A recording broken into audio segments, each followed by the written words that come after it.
y yo soy bioquímico y me voy a encargar de deleitarlos, o no, con los maravillosos parásitos. En realidad mi parte es bastante asquerosita, yo lo reconozco, yo hago todo un esfuerzo consciente para que sea bien asquerosita, así que para darle un poco de atractivo a todo esto.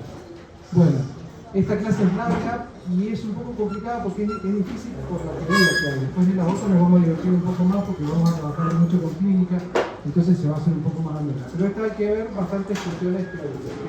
Vamos a empezar. ¿Qué saben ustedes de parásitos? Nada. Es una respuesta honesta que viene de lo más profundo del corazón. Nada. Bien. Buen punto de partida. Vamos. ¿Qué parásitos les suenan a ustedes? Las tenias. Todas las tenias. Los que han leído literatura francesa del siglo XVII, XVI, la tenia se usaba para hacer adelgazar a las damas de la corte. Las damas de la corte no podían tener colores bronceados, porque el color bronceado era el que labura el sol, y ese era un pobre negro del campo. Entonces tenían que tener pálidas, y una manera de ser pálida es perder mucha vitamina y perder mucha hemoglobina, y de eso se encargan los parásitos de manera exquisita. Entonces, ¿qué hacían? Comían carne cruda, y era el modo de belleza de la época. ¿Qué otro parásito conocen ustedes? Los piojos. Me encantan los piojos.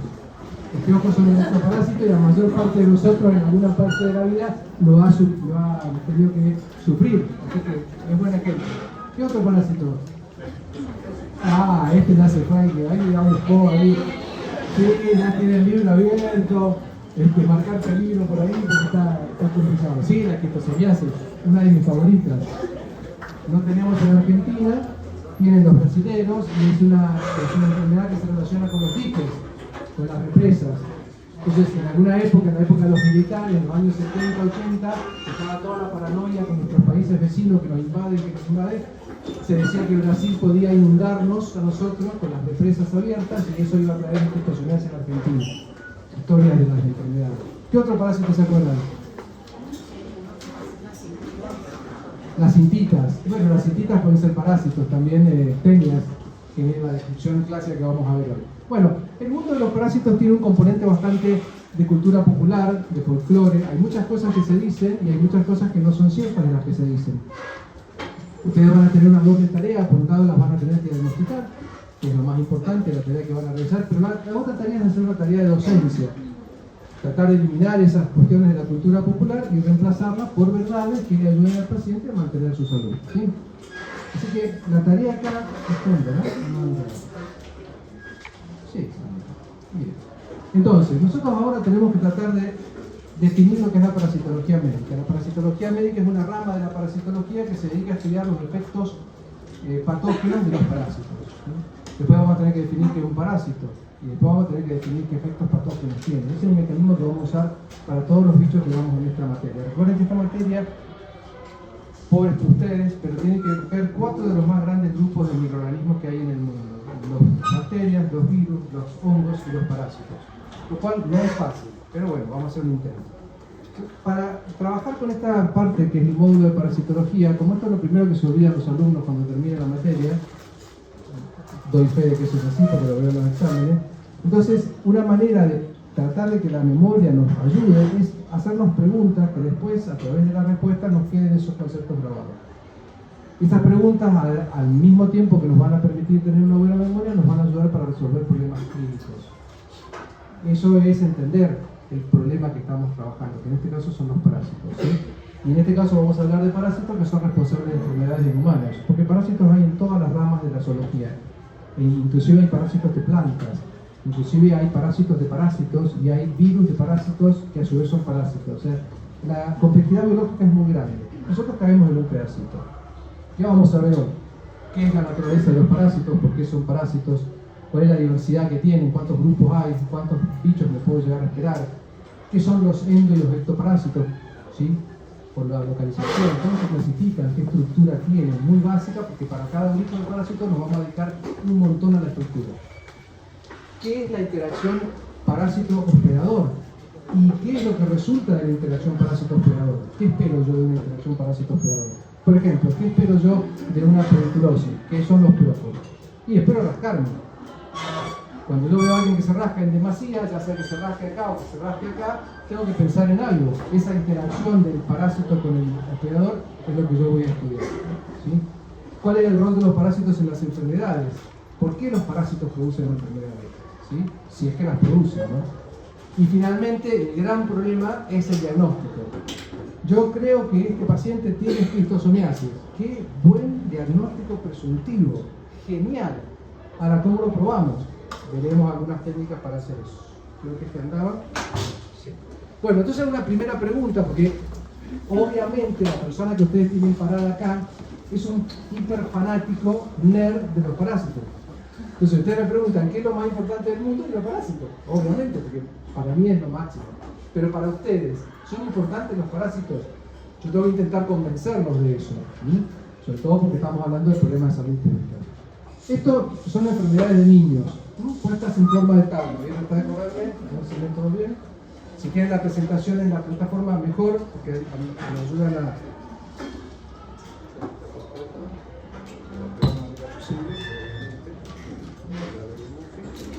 Estos son niños, puestos en escalas etarias, y estas son enfermedades que sufre la niñez, ¿sí? Fíjense que entre los 5 y los 9 años, y los 10 a los 14 años, entre los 5 y los 14, esta enfermedad que aparece ahí es una enfermedad parasitaria. Estos son niños de todo el mundo, son estadísticas de todo el mundo. O sea, ustedes tienen acá la tasa de prevalencia por cada 100.000 casos. Entonces, entre las 5 causas hay una enfermedad parasitaria.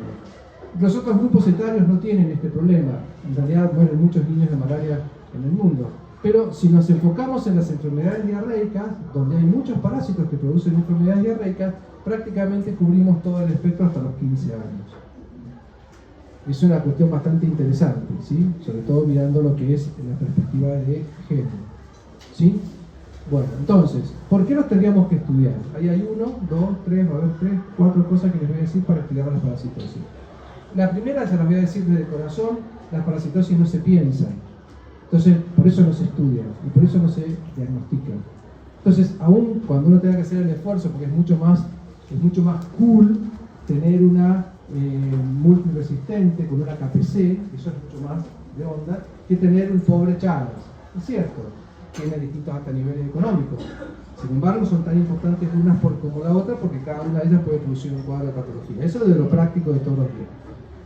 Las enfermedades ocupan un lugar de privilegio como responsable de enfermedades infecciosas. Y acá les pido que sean globales, que sean mundiales. No piensen solamente en la ciudad de Mendoza, en la provincia de Mendoza, en la República Argentina, sino que piensen en todo el mundo. Algunos de ustedes irán a ser médicos sin fronteras, otros conseguirán un trabajo y irán a trabajar al Sudán, o irán a trabajar a las Filipinas, otros tendrán suerte y podrán ir al norte argentino o a alguno de los países tropicales. Entonces ahí van a ver enfermedades parasitarias a cansarse. Hoy por hoy no es una realidad inmediata. Salvo unas pocas especies no se mueren. Se mueren por una malaria, pero tal vez no se mueran por una tenia intestinal. Su gravedad reside en que afecta mucho a la población pediátrica, como recién se los mostré. Las enfermedades se producen habitualmente con una evolución crónica, o sea que yo puedo pasar toda mi vida desarrollando una enfermedad parasitaria, en casos extremos, y en otros casos puedo pasar meses y hasta años desarrollándola. Reducen la capacidad cognitiva. Todos los parásitos comen algo, y eso que comen es lo que yo estoy comiendo. Ustedes saben que para que el cerebro salga bonito y reluciente y sea funcional, tiene que tener proteínas, vitaminas, ¿sí? Tiene que tener un montón de cosas. Y esta capacidad cognitiva en la más tierna infancia se altera si yo no tengo esas condiciones. Afecta negativamente la capacidad económica porque yo tengo que tratar a estos pacientes. La condición de crónica hace que yo tenga que hacer muchos estudios a lo largo del tiempo porque no le pego al diagnóstico. Eso es pérdida económica.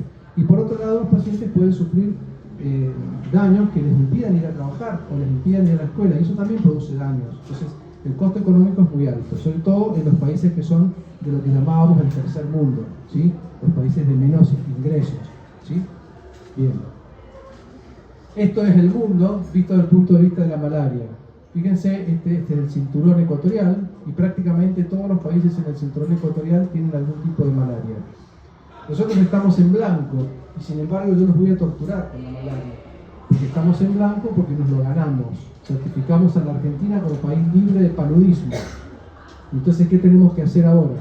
Tenemos que impedir que cualquier paludismo entre y se instale de nuevo en la República Argentina. Entonces, fíjense la paradoja. No hay enfermedad que diagnosticar y sin embargo tengo que diagnosticar todas las enfermedades que entran. O sea, flor de desafío para un médico, ¿no? Esto es malaria en números, un poquito de malaria en números. Fíjense, 212 millones de enfermos al año, 430.000 muertes. Estos datos siempre son viejos, porque cuando yo los pongo acá, automáticamente salen datos nuevos. Pero es para tener idea de la magnitud. ¿Cuántas personas se infectan anualmente? Casi 300 millones. ¿Cuántos niños se infectan? 10 niños. Mientras yo digo malaria, hay 10 niños que ya han sido picados por un mosquito y han adquirido la enfermedad. ¿Sí? Eso multiplicado por los segundos del año. Solo en África más de 1 millón de personas mueren por año. ¿Sí? Es importante la malaria.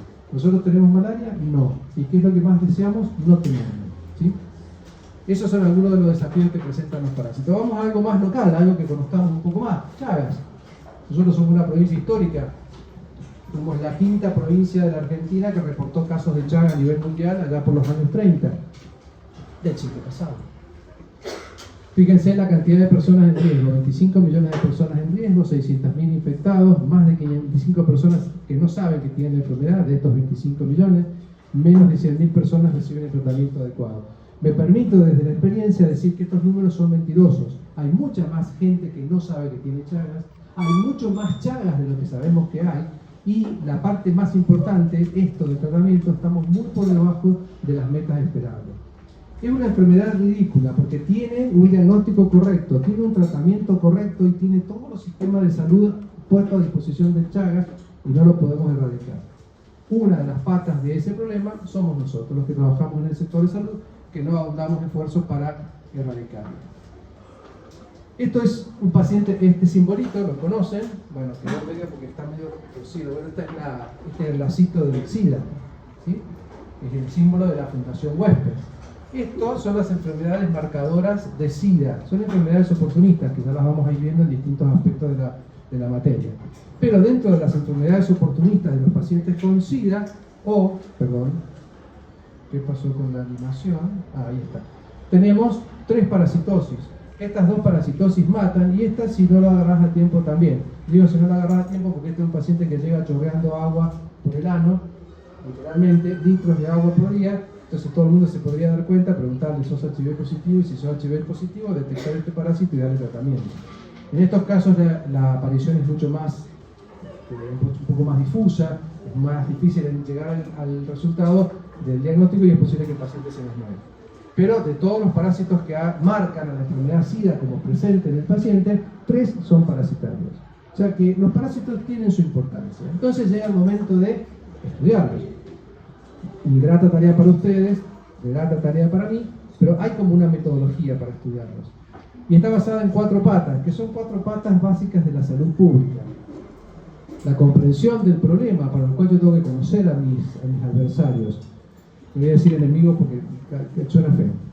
La morfología que tienen, cómo funcionan, respiran oxígeno, con qué se alimentan, dónde están, qué cosas les hacen mal. Le hace mal el sol, le hace mal el pH. Eso me va a llevar a mí a tener conocimientos. Esos conocimientos van a incluir cómo se transmite, cómo puede llegar a mí, ¿sí? Cómo vive en la naturaleza, dónde está, qué está haciendo. Yo empiezo a asociar esas cuestiones y empiezo a darme cuenta dónde voy a tener problemas, cuál es la epidemiología, cuál es el riesgo que tiene un paciente y voy a poder hacer medidas de prevención, profilaxis, ¿sí? Y queda la última parte. Habiendo entendido, conocido y asociado todos los eventos relacionados a un microorganismo, ¿produce patogenia? Y si produce patogenia, ¿cómo la puedo diagnosticar? Esto es todo un proceso mental, ¿sí? Esto se va haciendo con la práctica. Ustedes el día que se reciban van a tener un 25% de esto instalado en su cerebro y cuando tengan 10 años de profesión ya van a tener un 75% y así como Lucy, como la película Lucy, van a alcanzar el 100% de su potencial cerebral, ¿sí? Y van a saber qué va a pasar en ese momento. ¿Qué preguntas nos tenemos que hacer acá para contestar esto? Esto para cuando ustedes vayan a preparar el examen y agarren la carpeta y digan, este es el primer día de clase, qué mensaje, qué había acá adentro. Bueno, entonces, en lugar de meterse en la teoría, pensemos, ¿qué es el parasitismo básico? ¿Qué son los parásitos, por lo tanto? ¿Qué tan amplia es la distribución, la diversidad, las formas que tienen las morfologías? ¿Producen enfermedad? Si producen enfermedad, ¿a qué factores se asocian? ¿Cómo se distribuye? De esto, ¿cómo se previenen las enfermedades parasitarias? Un ejemplo muy sencillo: si un patógeno se transmite por agua, ¿cuál sería la medida de prevención más elemental? No tomar agua, en el caso extremo, o purificar el agua, porque uno conoce la transmisión a través del agua, ¿sí? ¿Cómo se diagnostica? Porque bueno, voy a tener un paciente que sí tomó agua, o sea, ya llegué tarde a la profilaxis y tengo el paciente con la patología. Entonces, ¿cómo se diagnostica? Bueno, eso es lo que vamos a ver en esta clase. Entonces, la primera pregunta: ¿qué es parasitismo? El parasitismo es una asociación entre organismos vivos que va a depender de dos cosas: de dependencia estructural y metabólica. Estructural tiene que ver, por ejemplo, con la proximidad, tiene que ver, por ejemplo, con la ubicación, con la localización topográfica en un organismo vivo. Y esta, que es la más importante de todas, es con qué se van a alimentar. De hecho, los parásitos se van a alimentar con lo que consuma el hospedador, ¿sí? Ya les adelanto, les espoleo que el hospedador es el que aloja el parásito, ¿sí?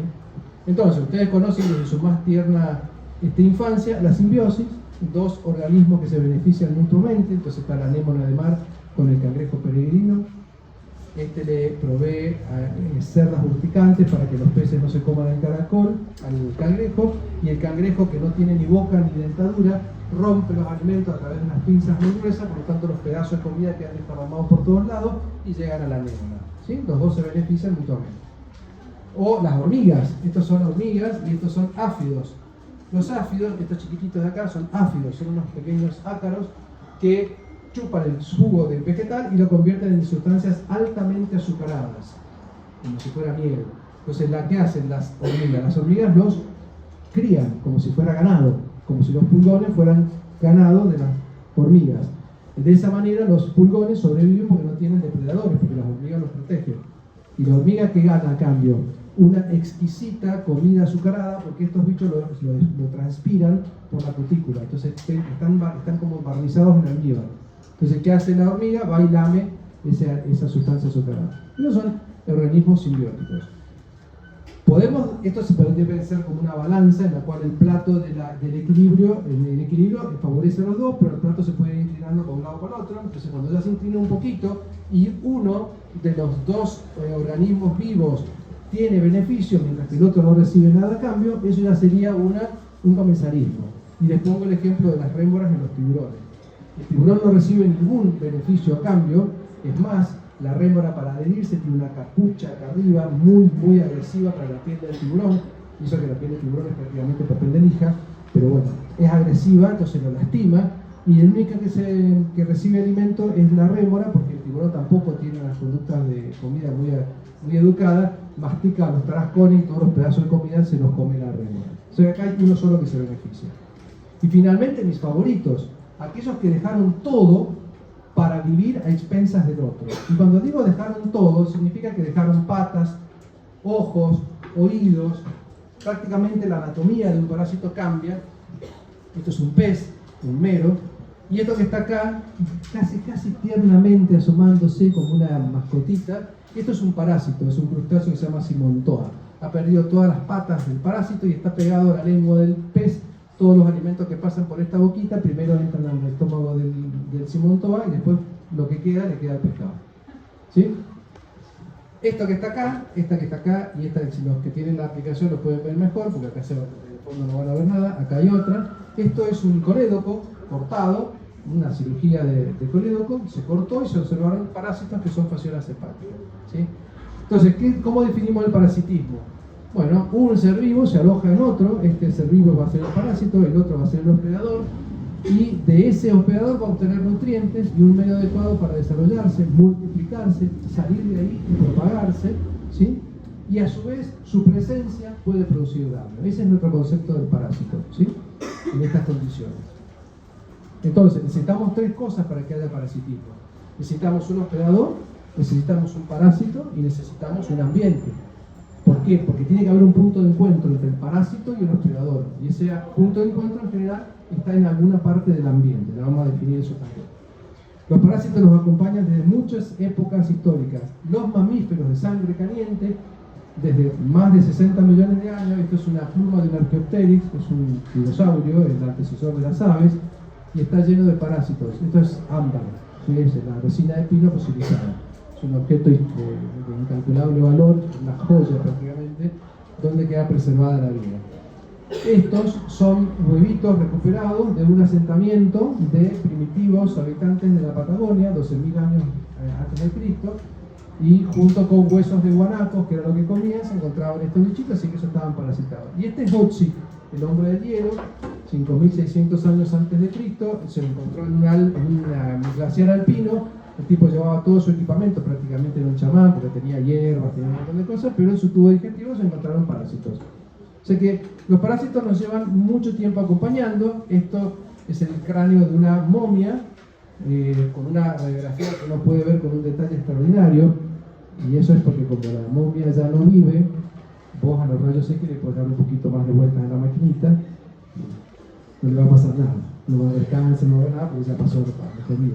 Entonces alcanzan a ver ahí estos puntitos blancos, estructuras que se podrían asimilar con calcificaciones de malaria, clásico porque ese es trópico. Así que documentos médicos del inicio de la ciencia, el papiro Eber, describe enfermedades parasitarias como el paludismo, otras describen las enfermedades como las tenias, que también nos vienen acompañando. Y la tenia es muy bonito porque la tenia se ve fácilmente. Cuando uno le empiezan a salir 3-4 metros de parásitos por el ano, todo el mundo se entera. Prácticamente no hay nadie que no conozca ese fenómeno. Más cercano a nosotros, en Perú, la cultura moche, la cultura peruana, generaba estos hermosos, se llaman huacos, son recipientes de cerámica, ornamentadas, policromadas, pero parece que todos estuvieran rotos en ese lugar. Entonces no es una rotura, sino que el artista trató de reflejar una enfermedad muy común en esa zona, la uta, que está producida por una mosquita de este tamaño. Esto es una caja pequeñita con algodón, está muy aumentada, y este le ha transmitido al tejido estos puntitos oscuros que están acá, que es leishmania, un parásito que invade el sistema retículo endotelial. O sea que nos acompañan desde hace mucho tiempo, no los hemos podido eliminar en nuestra historia. Esta es la princesita de la Concagua. Perdón. Yo la estoy viendo, pero no la pasé. Ahí está. Esta es una momia que se encontró en el Cerro Plomo del lado chileno, con unos atavíos de mucho lujo, muy elaborados. Es una persona de la alta sociedad incaica que fue sacrificada en el Cerro Plomo a una altura determinada para aplacar a los dioses y que los dioses trajeran agua, comida y todas esas cosas que se pedían en los sacrificios. El concepto de que era una persona de la alta sociedad quedó de alguna manera como desmitificado cuando en biopsias de piel se encuentran larvas de triquinosis, el parásito triquinela que produce la triquinosis. O sea que su alimento, a pesar de ser una persona de la alta sociedad, contenía elementos parasitarios que, si hubiera llegado a adulto, le hubiera infligido graves daños a la salud. Históricamente tenemos parásitos. ¿Vamos a seguir teniendo parásitos? Por supuesto. Y cada uno que demos de baja en el calendario de las parasitosis va a aparecer otro que lo reemplace, ¿sí? O sea que eso es un hecho innegable. Bueno, ¿qué cosas tenemos que saber de la parasitología? Como toda la ciencia biológica, cada uno se hace su vocabulario y le obliga a los otros a estudiarlo. Y acá, cuando no es la excepción, pasa lo mismo. Lo primero que tenemos que saber, lo que es un hospedador, acá debería ser una R, hospedador o hospedero, es el animal que recibe el parásito y el que lo aloja, ¿sí? Antes se usaba la palabra huésped y los parasitólogos de toda Latinoamérica consideran que no es una palabra apropiada porque el huésped se siente a gusto en el lugar donde está. Y en este caso, yo con un parásito dentro de mi organismo no me puedo sentir a gusto, ¿sí? Entonces le cambiaron, pero para mantener ese concepto de alojamiento pusieron las palabras hospedador o hospedero. Tenemos dos clases de hospedadores. El definitivo, ¿sí?, que es el que alberga el estado adulto del parásito o la forma evolutivamente más avanzada, ¿sí?, la forma capaz de replicarse, la forma capaz de dividirse. Ese es el hospedador definitivo. Y el hospedador intermediario es un hospedador que está dentro de la cadena alimenticia del hospedador definitivo, ¿sí? Entonces pongo por ejemplo, si un parásito quiere llegar a un puma, ¿sí?, lo mejor es que aloje un estadio de su ciclo en una presa del puma, por ejemplo una oveja, ¿sí? ¿Se entiende? Entonces el depredador va a ir a comerse ese animal y en la carne de ese animal va a estar ubicado un estadio del parásito. Entonces, el depredador intermediario aloja formas del desarrollo, no tienen reproducción sexual, no son formas maduras. Esta es una estrategia que usa el parásito para llegar a su hospedador definitivo. Y hay algunos hospedadores que se llaman paraténicos, son simplemente transportadores. ¿Sí? En este caso les pongo el engratostoma, que es un pez de aguas dulces del sudeste asiático, que está dentro de las personas, pero no se desarrolla, no produce ningún tipo de cambio, nada, están ahí. Y acá les puse como ejemplo de los intermediarios un caracol, donde esta pieza, que es un adulto, pone un huevo, entra dentro del caracol y el caracol después libera formas móviles que entran al humano. Acá tenemos una tenia, que es también en el hombre, y yo soy hospedador definitivo para la tenia, igual que para este parásito que se llama Ascaris. ¿Sí? Después tenemos otro concepto que es el concepto de reservorio. Yo hasta acá voy armando las películas de la siguiente manera. Tengo mis actores, el hospedador y tengo el parásito. Ahora necesito un escenario, ¿sí? Un escenario de teatro para que se desarrolle el drama. Ese escenario es el ambiente. El ambiente va a tener un componente que es el reservorio, una cosa, un objeto, que generalmente es un objeto vivo, pero también puede ser un objeto inanimado, ¿sí? Que aloje o contenga el parásito y que el parásito pueda vivir ahí. Aunque sean condiciones precarias. Cuando digo condiciones precarias son condiciones de resistencia al medio ambiente, ¿sí? Ahí tienen un venado de las pampas, y esto es un alambrado. Esto está indicando que si bien el venado está del otro lado del alambrado, con lo cual no pertenece a mi mundo, porque está el alambrado, los parásitos les importa tres pitos que haya un alambrado. Para los parásitos no existen los alambrados, ni las fronteras, ni las aduanas, no existe nada de eso, no tienen esos problemas. Otra cosa que necesitamos saber, porque a veces para lograr ese contacto parásito-hospedador se necesita que venga alguien y lo lleve. Tiene que tomar el autobús o tiene que tomar el Uber y se lo tiene que llevar al hospedador. Bueno, algunas veces se utiliza como medio el vector. ¿Qué es un vector? Un vector puede ser artrópodos, los artrópodos son las arañas, los mosquitos, las minchucas, las garrapatas. Puede ser un mamífero, en algunos virus van a ver el hantavirus, el vector es un ratoncito de campo, una lauchita, ¿sí? Pero en este caso es un artrópodo animal, invertebrado, que transmite el parásito al huésped por inoculación artificial o depositándolo sobre la piel, como el Chagas, ¿sí? Y les puse como ejemplo el mosquito que transmite la malaria, ¿sí? Con su hermosa lanceta, ¿sí? Sobre la piel humana. Los vectores pueden ser de dos tipos, nada más, por suerte. Vectores biológicos intermediarios, de nombre largo, y vectores mecánicos, uno de nombre corto. Los vectores biológicos intermediarios se llaman así porque una parte del ciclo del parásito se desarrolla en el vector, una parte, no todo. ¿Sí? Por ejemplo, el Chagas adentro del tubo digestivo de la vinchuca. Por ejemplo, el parásito de la malaria dentro de las glándulas salivales del mosquito. ¿Sí? Y después existen otros, como las moscas, que son vectores mecánicos. El ejemplo más sencillo, y como yo les dije que siempre iba a hacer cosas asquerosas, el ejemplo más sencillo es la mosca que se apoya en la caca. La mosca se apoya en la caca, toma un poquito de comida de la caca, porque es su alimento. Recuerden el dicho, coma caca, millones de moscas no pueden equivocarse. ¿Sí? Toca la caca y se la lleva con las patitas mugrientas de caca y después se apoya en tu sándwich de jamón y queso. Entonces, todo lo que estaba en las patitas de la mosca pasaron por contacto, por transferencia, dirían los forenses, al jamón y queso. Al jamón o al queso o a ambos. ¿Sí? ¿Está bien? Sí.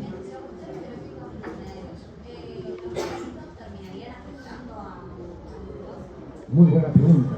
Claro que sí. Porque imagínate vos que en el vector biológico lo que vos obtengas es un estadio maduro, infectante, de una enfermedad como el paludismo. En el vector biológico no le hace nada, pero cuando me pica me pasa el parásito de la malaria y yo me enfermo. ¿Sí? Por eso se llaman biológicos intermediarios. Son biológicos porque parte del ciclo se va a desarrollar ahí adentro y son intermediarios porque llevan de un lugar a otro. En este caso, de un enfermo a un sano, o de un sano a otro sano. Pero, por ejemplo, el mosquito que transmite la malaria. Sí. Al mosquito no sufre malaria. Y la vinchuca tampoco sufre Chagas. Por lo menos hasta ahora no hemos recibido informes de las vinchucas de que ellas tengan síntomas de Chagas. Pero podemos seguir investigándolo. No, en este caso no.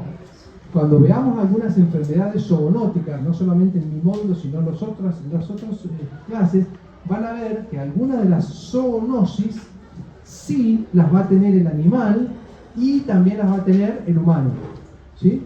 Por ejemplo, la leptospirosis, un perro con leptospirosis, un perro que se ve claramente que está enfermo, y esa misma leptospirosis te la puede pasar a vos. No te la va a pasar el perro, te la va a pasar otro mecanismo. Pero en el perro esa enfermedad se produce y en el humano también. Nosotros tenemos pocos ejemplos de eso acá, pero más que nada nosotros tenemos enfermedades que se nos ponen a nosotros, pero que el animal no las tiene. Y eso es muy peligroso porque ese animal libremente circulando es lo que llamamos un reservorio. Entonces, cuando yo trato de eliminar un ciclo, por ejemplo, un ciclo urbano en una ciudad, cuando yo trato de eliminar un patógeno y después veo que ese patógeno que está en el medio silvestre vuelve a ingresar otra vez al medio urbano, me vuelve a provocar la enfermedad otra vez. Esa es la importancia que tienen los vectores y los reservorios. ¿Sí? ¿Quedó claro lo de la mosca y la caca o necesitan alguna explicación adicional? No. Perfecto. Sigo entonces. Bien. Acá traemos justamente, muy oportuna la pregunta, las diferencias que hay entre una infección parasitaria. En mi época, cuando estudiábamos, se hablaba de una infestación parasitaria. Yo, como trato de que los maestros tengan todavía vigor en estos días, intento usarla, pero bueno, para ustedes les vamos a explicar una infección parasitaria, que es cuando el huésped tiene parásitos. Pero en este caso, como solamente estoy hablando de que está infectado, no hay patología. Yo, a simple vista, por la clínica, la sintomatología, no puedo predecir que esté enfermo, que no tiene enfermedad. Está infectado, pero no tiene enfermedad. ¿Ok? Mientras que la enfermedad parasitaria, cambio, la infección por enfermedad, ya ese parásito que se instaló cuando me infecté, me está produciendo un cuadro patológico. Una obstrucción intestinal, un quiste en el cerebro, una anemia por ruptura de los glóbulos rojos, y finalmente las que más me gustan a mí, la zoonosis parasitaria. Por eso puse este cuadro tan tierno acá, de dos criaturitas consumiendo el mismo helado. ¿Sí? Las zoonosis parasitarias son parásitos de animales vertebrados que se transmiten al hombre, o una parasitosis que es común al hombre y a los animales. ¿Sí? En el caso que ponemos acá, estos cachorros pueden tener un parásito que se llama toxocara, que cuando parasita al humano puede producir esto. Eso que está ahí es o un retinoblastoma, que es un tumor del ojo que se cura con la enucleación, sacando el ojo, o es un toxocara. El toxocara se cura con el albendazol, que es un antiparasitario. Entonces, el diagnóstico correcto del paciente implica en este caso conservar el ojo o perderlo. ¿Sí? Ya vamos a hablar del toxocara en su clase correspondiente, así que tranquilos, no se hagan ningún problema, que lo vamos a repetir. Bien, acá no me voy a detener demasiado, sé que ustedes tienen la presentación en la mano, por lo tanto lo pueden leer, porque son conceptos muy generales que van a ver en muchas otras materias. El concepto de endemia, de epidemia, de pandemia. ¿Sí? Lo que sí nos va a interesar es el concepto de prevalencia, que es la frecuencia de una entidad haciendo un corte en un momento determinado. Es una foto, la prevalencia. En esta habitación, ¿cuántas personas de esta habitación tienen, por ejemplo, anticuerpos para la sífilis? Eso sería un corte. Lo entregamos a todos en ese preciso instante. ¿Qué va a pasar con la cohorte del año que viene? Y no lo sabemos. No sabemos cómo va a evolucionar ese número. Hoy ese es el número que tenemos. Y cuando yo tengo este número, X casos por cada tanto, 100.000 habitantes, tengo ese número, entonces yo lo miro todos los días para ver si ese número aumenta o no.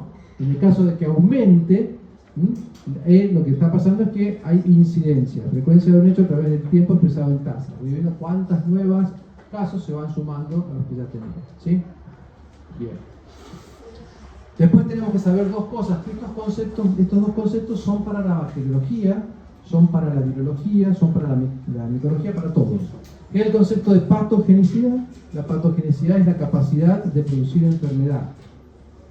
Esto es un epitelio intestinal normal, ¿sí? Si hay un bicho, cualquier microorganismo, en este caso particular yo me voy a referir a un parásito, la cameo historítica, si hay un parásito que es capaz de romper esta barrera para después hacer una diseminación hematógena, ese parásito tiene patogenicidad. ¿Sí? Yo puedo decir que un parásito tiene menos patogenicidad o más patogenicidad. Esa escala es la virulencia. ¿Sí? Cuanto un parásito que tiene mayor patogenicidad es más virulento y un parásito que tiene menos patogenicidad es menos virulento. ¿Sí? Lo van a ver bien el concepto de la virulencia con cada uno de los grupos bacterianos, los estafilococos, los estreptococos, las klebsiella, lo que sea, porque ellos tienen sus propios factores de virulencia. ¿Sí? Otro factor de virulencia, por ejemplo, es la producción de esto. Estos son glóbulos rojos agrupados. Los glóbulos rojos nunca se agrupan porque tienen que circular fluidamente, pero si yo puedo generar algún tipo de alteración en la estructura externa del glóbulo rojo, eso va a hacer que se pegue. Lo arrugo y en el arrugado aumento la adherencia. Esto lo produce la malaria. ¿Sí? Y el periodo de incubación es el tiempo que tarda la infección en aparecer sus primeras manifestaciones clínicas. Yo me infecto hoy de influenza A, no tengo nada, y el martes o miércoles de la semana que viene empiezo con un catarro, empiezo con una congestión nasal, empiezo con fiebre, dolor de nuca. El tiempo que pasó entre hoy y el martes o miércoles, eso es el periodo de incubación, ¿okay? Hasta que aparecen los síntomas. En la parasitología les vamos a enseñar 3 nuevos términos respecto a esta cuestión de patología. Los parasitólogos son muy amables. Fíjense, vamos a hablar de un periodo prepatente. Esto tiene que ver con el diagnóstico normal que se hace de algunas parasitosis, por ejemplo las enteroparasitosis.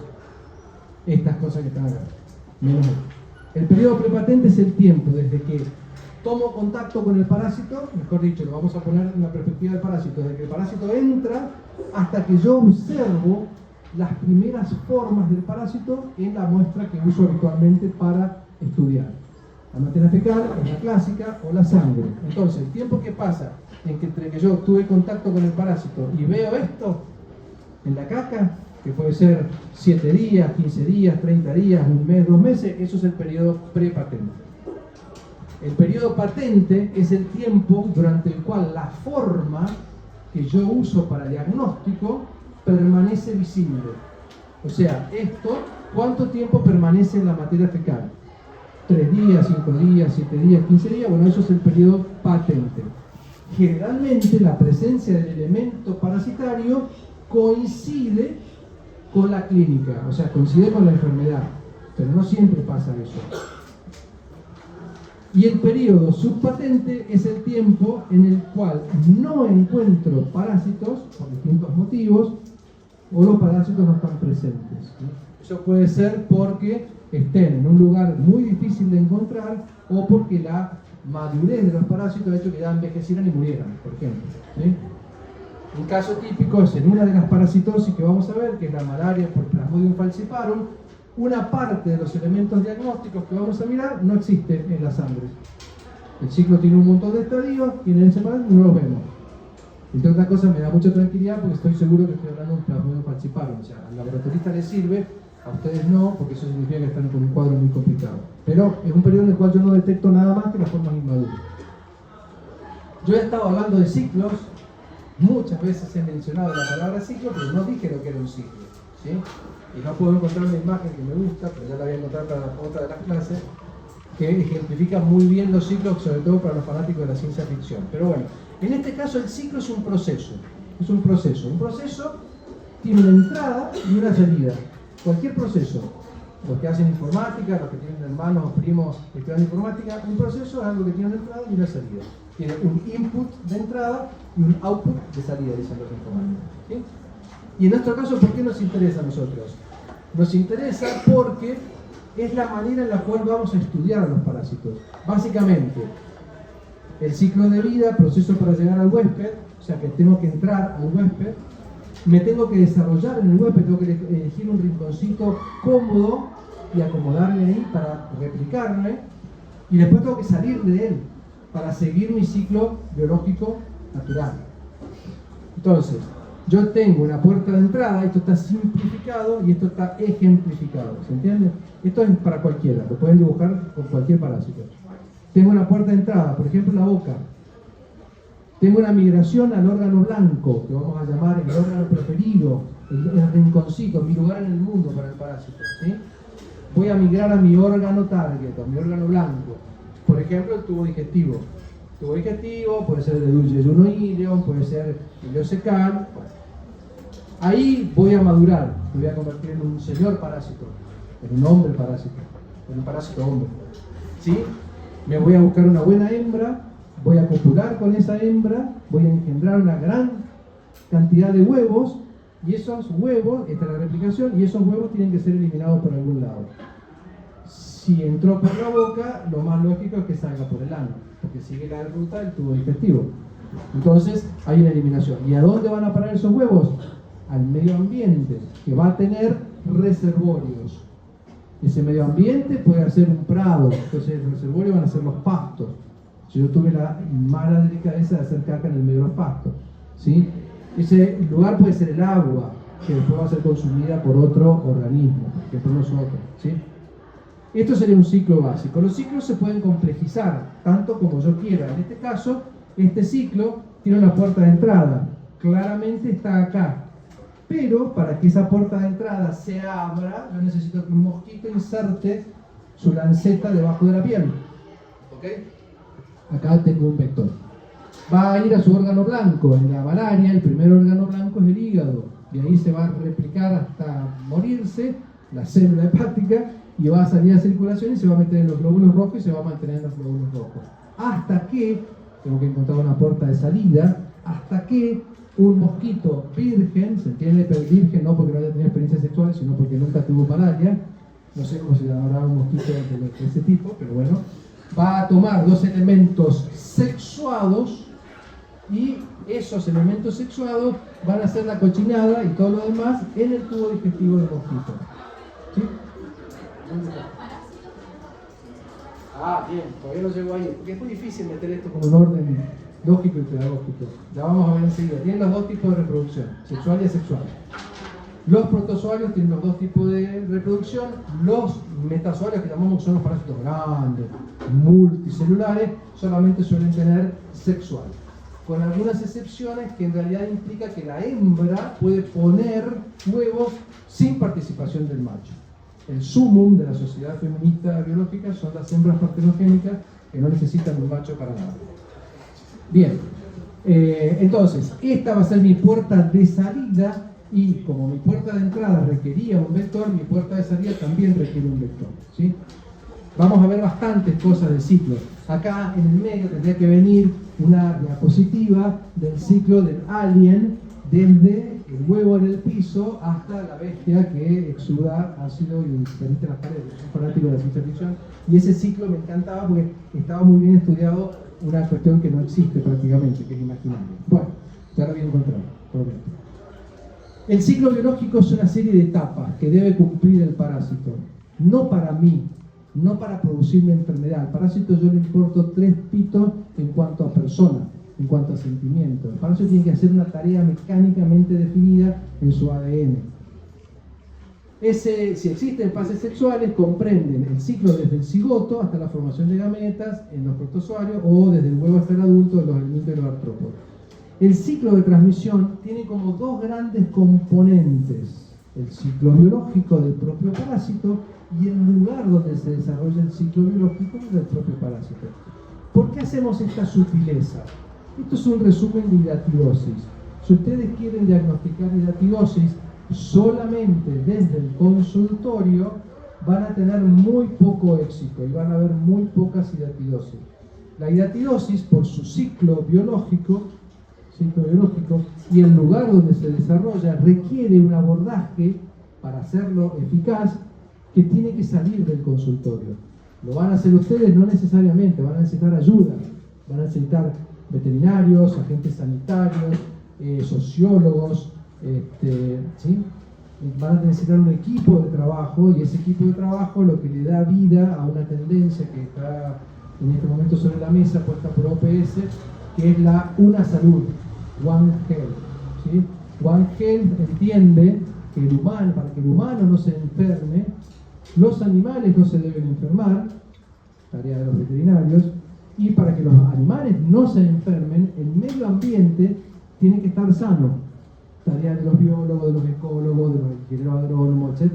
¿Me entienden? Entonces, la idea de tener gente sana en el mundo implica que todo aquello que afecte al humano también esté sano.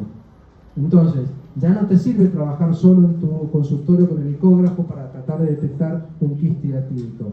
Necesitas interactuar con el veterinario, necesitas interactuar con el agente sanitario, necesitas interactuar con las otras disciplinas que no son de tu área específica, pero que van a contribuir con el conocimiento. Eso es una salud, que vamos a hablar más en alguna otra clase. ¿Sí? ¿Está claro el concepto? O sea, tu veterinario tiene que ser uno de tus mejores amigos. ¿Sí? El biólogo del INVECU que está estudiando los animales salvajes del Pedemonte también tiene que ser uno de tus mejores amigos, y así sucesivamente. Bien, entonces, ¿para qué nos sirven los ciclos biológicos? Bueno, para mí prácticamente para estudiarla. Para estudiar la materia es lo más grande. Vos te haces un cuadro donde diga puerta de entrada, órgano blanco, puerta de salida, y después vas poniendo todos los patógenos y vas marcando. Después entra por el ojo, entra por la piel, entra por la boca, tiene vector, ¿sí? Se van haciendo los cuadritos y de esa manera representan los ciclos, porque son representaciones esquemáticas. Van a definir cómo se transmite, si tiene vector, es un ciclo indirecto, si tiene hospedador intermediario, es un ciclo indirecto, entonces lo van a clasificar. Por dónde va, cuál es la fuente, el vehículo, la puerta de entrada, los estadios, los reservorios, todo eso va a quedar documentado cuando yo estudio por ciclos. Y lo que más nos interesa a nosotros desde el laboratorio, recuerden que nuestra cátedra tiene una anomalía, ahora se está empezando a normalizar, pero en nuestra cátedra la mayor parte de los docentes somos del laboratorio, lo cual nos da una pequeña ventaja tenerlos a ustedes entre el auditorio, porque es una de las partes más difíciles de manejar desde la medicina. ¿Sí? Llevarte bien con el laboratorista, llevarte bien con la persona que hace las prácticas de laboratorio, es complicado si no entendés qué es lo que hace ese tipo. Bueno, en este caso estamos al revés. Yo les voy a contar qué es lo que hacemos y ustedes tienen que después integrarlo al problema del diagnóstico. Por ejemplo, si yo tengo un periodo prepatente, vuelvo para atrás, de una infección intestinal de 60 días y el paciente viene hoy y me pide un coproparasitológico y yo lo hago ya negativo, no puedo descartar la parasitosis porque el periodo prepatente es de 60 días. Si ustedes no lo saben, me van a decir a mí, trucho, es un fantasma, es un ñoqui, no hace nada. Y no estoy haciendo mi trabajo incorrecto, ¿entiendes? Estoy haciendo mi trabajo de manera correcta. Que voy a buscar una herramienta para diagnosticarlo, sí, pero probablemente la herramienta que vos pediste no sea la apropiada. Bueno, vamos a discutir muchas de estas cosas en esta materia. Bien, ahora se clasifica, todo se clasifica. Acá yo voy a ir más rápido que la velocidad de la luz. Muy, muy rápido. Se clasifica, por ejemplo, por la naturaleza. Si son obligados, tienen que estar permanentemente encima de una pasión hepática. Son facultativos. Vengo, toco y me voy.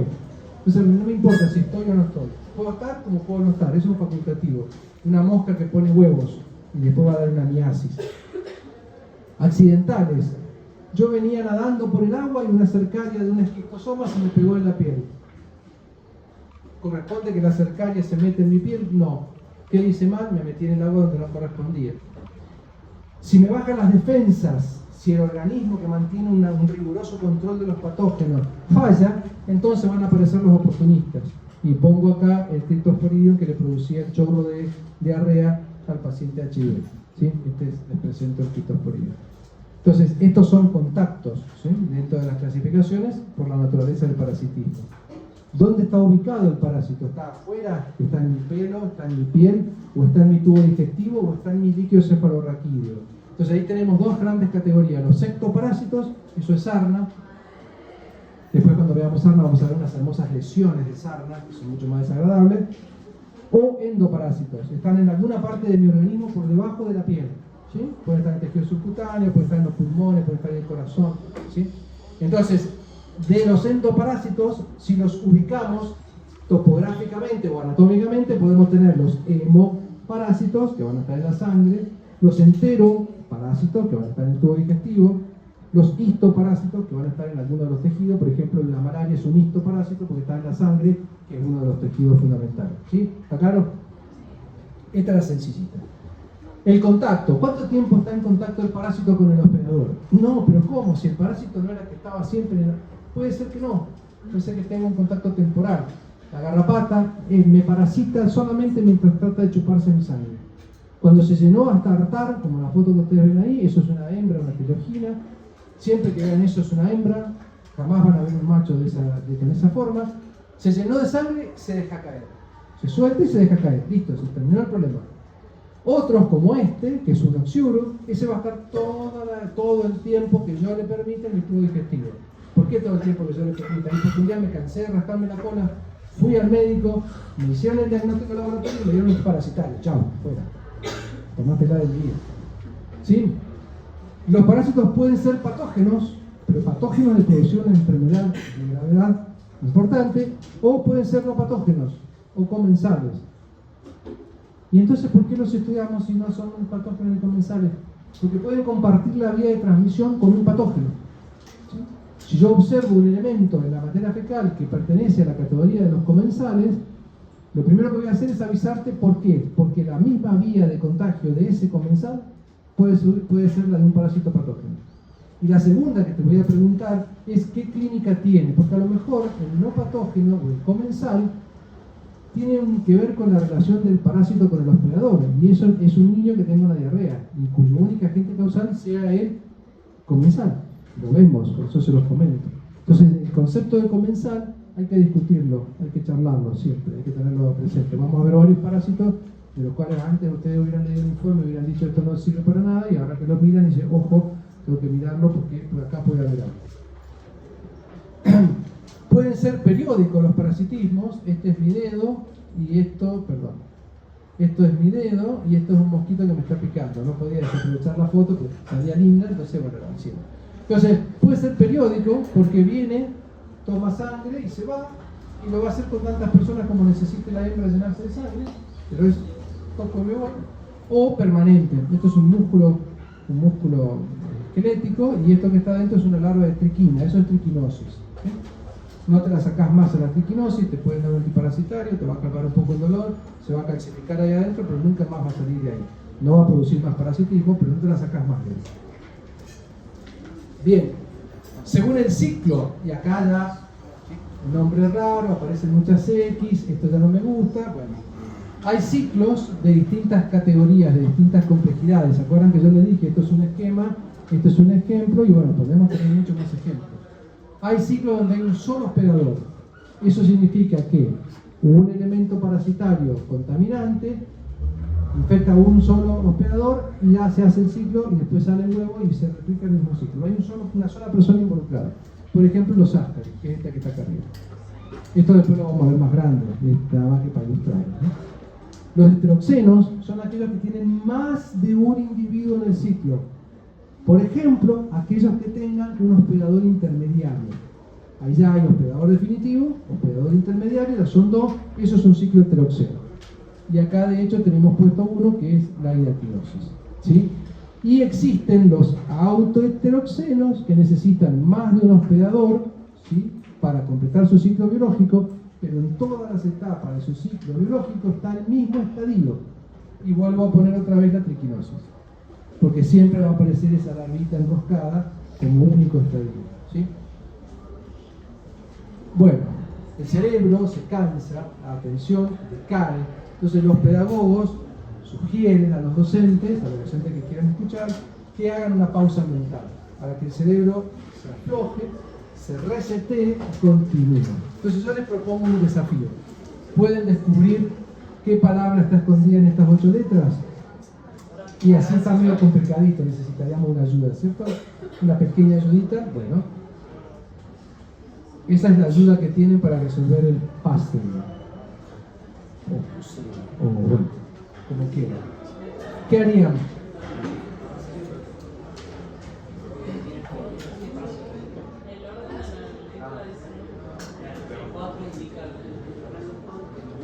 No lo voy a hacer porque no tengo marcador, así que lo pueden hacer en papel y me dicen qué palabra es.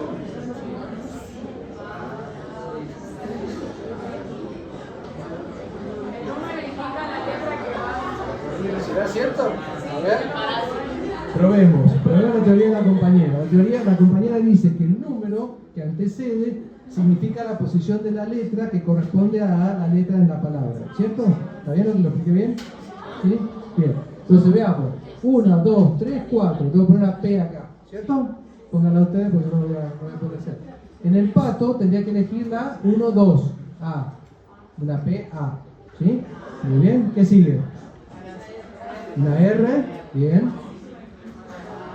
La A. Una S. S. 1, 2, 3, 4, 5. S. ¿Sí? Entonces, ¿qué palabra es? Muy bien.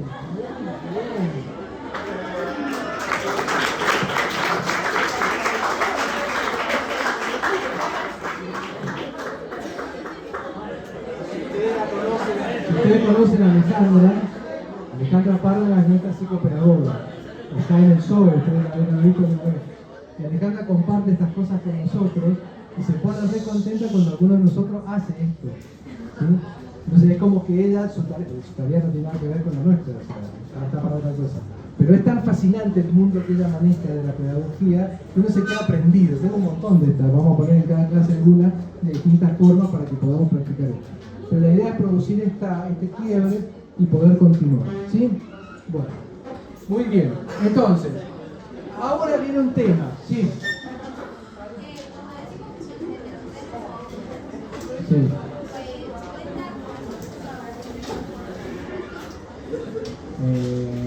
No, porque los vectores, vamos a poner por ejemplo la diacriosis. La diacriosis lo voy a mencionar con cada uno de sus componentes. En la diacriosis, el hospedador definitivo es el perro, el hospedador intermediario es la oveja. Ya habría una pregunta para hacer, si nosotros qué hacemos en esta historia, ya se la voy a contar. Entonces ahí estaría el ciclo, ¿sí? Ahora, voy a poner el ciclo, son dos cosas distintas. La oveja tiene la larva de la astenia, la larva, que es un estadio larvario, en un músculo, ¿sí? Sí. Y el hospedador definitivo va a tener una tenia, una cinta, en el tubo digestivo. Esas son las dos formas. Bueno, ahora vamos a buscar una que tenga vector, Chagas, ¿sí? Entonces, el ciclo del Chagas, pregunta la compañera, ¿es heteroxeno o es multiheteroxeno?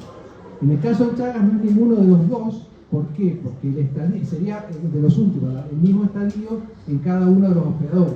¿Qué va a pasar? La venchuca va a tener tripanosomas y me va a inyectar tripanosomas. Van a circular por mí, va a cambiar de forma en mí, no en el vector, y va a salir tripanosoma cuando otra venchuca chupe. Entonces es el mismo estadio pasando por dos organismos. ¿Sí? El mismo estadio, por lo tanto no es heteroxeno. ¿Sí? Creo que lo dije bien, ¿no? Porque pasemos, porque sería un autoheteroxeno, ¿sí? Como esta. ¿Está bien? Cuando hay un vector, el ciclo es autoheteroxeno, ¿sí? ¿Estamos de acuerdo? Hasta yo me hice esa pausa, ¿verdad? Bien. Ahora, toda esta cuestión de los parásitos hasta acá era un parásito que hacía algo en un hospedador. Ahora, ¿cuántos parásitos hay de los cuales nos tengamos que preocupar? Muchos parásitos. Entonces ya tenemos que pensar cómo los vamos a clasificar para que queden acá adentro, porque esto es limitado. Aunque digan que el conocimiento no tiene fin, para mí acá adentro hay poca capacidad, pocos bytes. Entonces, una primera categoría es en la cantidad de células que tienen. Son protozoarios si tienen una sola célula y son metazoarios si tienen muchas células. El parásito del Chagas es unicelular protozoario. El parásito Ascaris lumbricoides, que es una lombriz que te va a salir alguna vez por la cola o por la nariz o por la boca, según el caso, tiene muchas células. ¿Sí? Primera aproximación. Entonces, esto es un metazoario, ¿sí? Y esta cosita chiquitita, que una sola célula, es un protozoario. Bien. Dentro de esta básica taxonomía, a estos protozoarios los vamos a colocar acá. El filum es una categoría taxonómica. Yo no me voy a poner, he intentado ponerme en otros cursos, pero no me voy a poner taxonómico esta vez.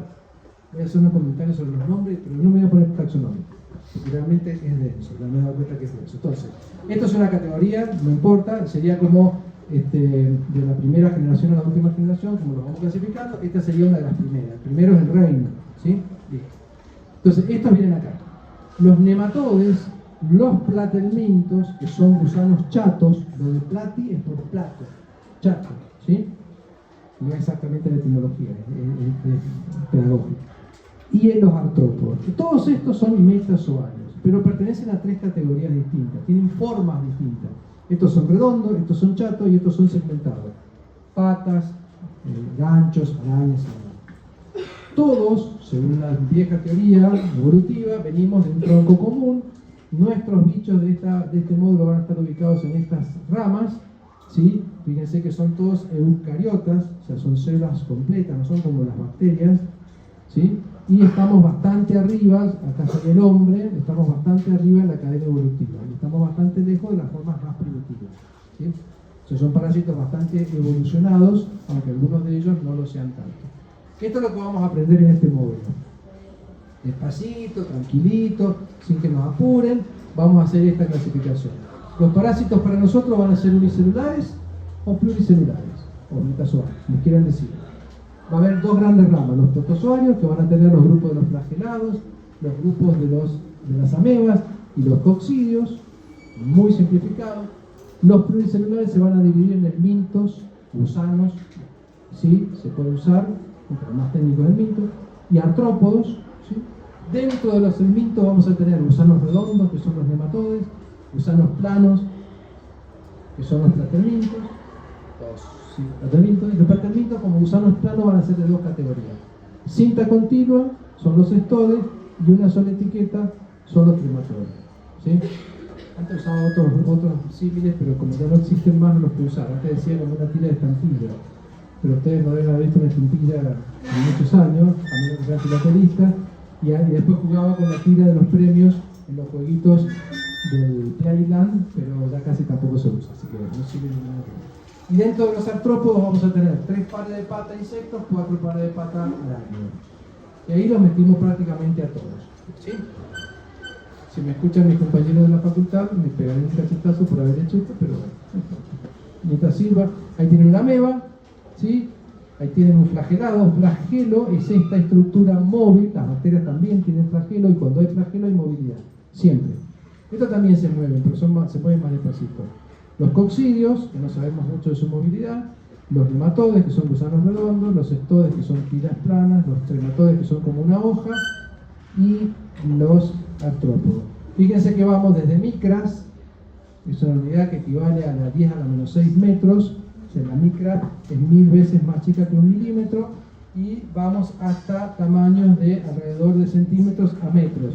Una de estas puede llegar a medir tranquilamente 20-25 centímetros de pata a pata, y esta puede medir hasta 4 o 5 metros. ¿Sí?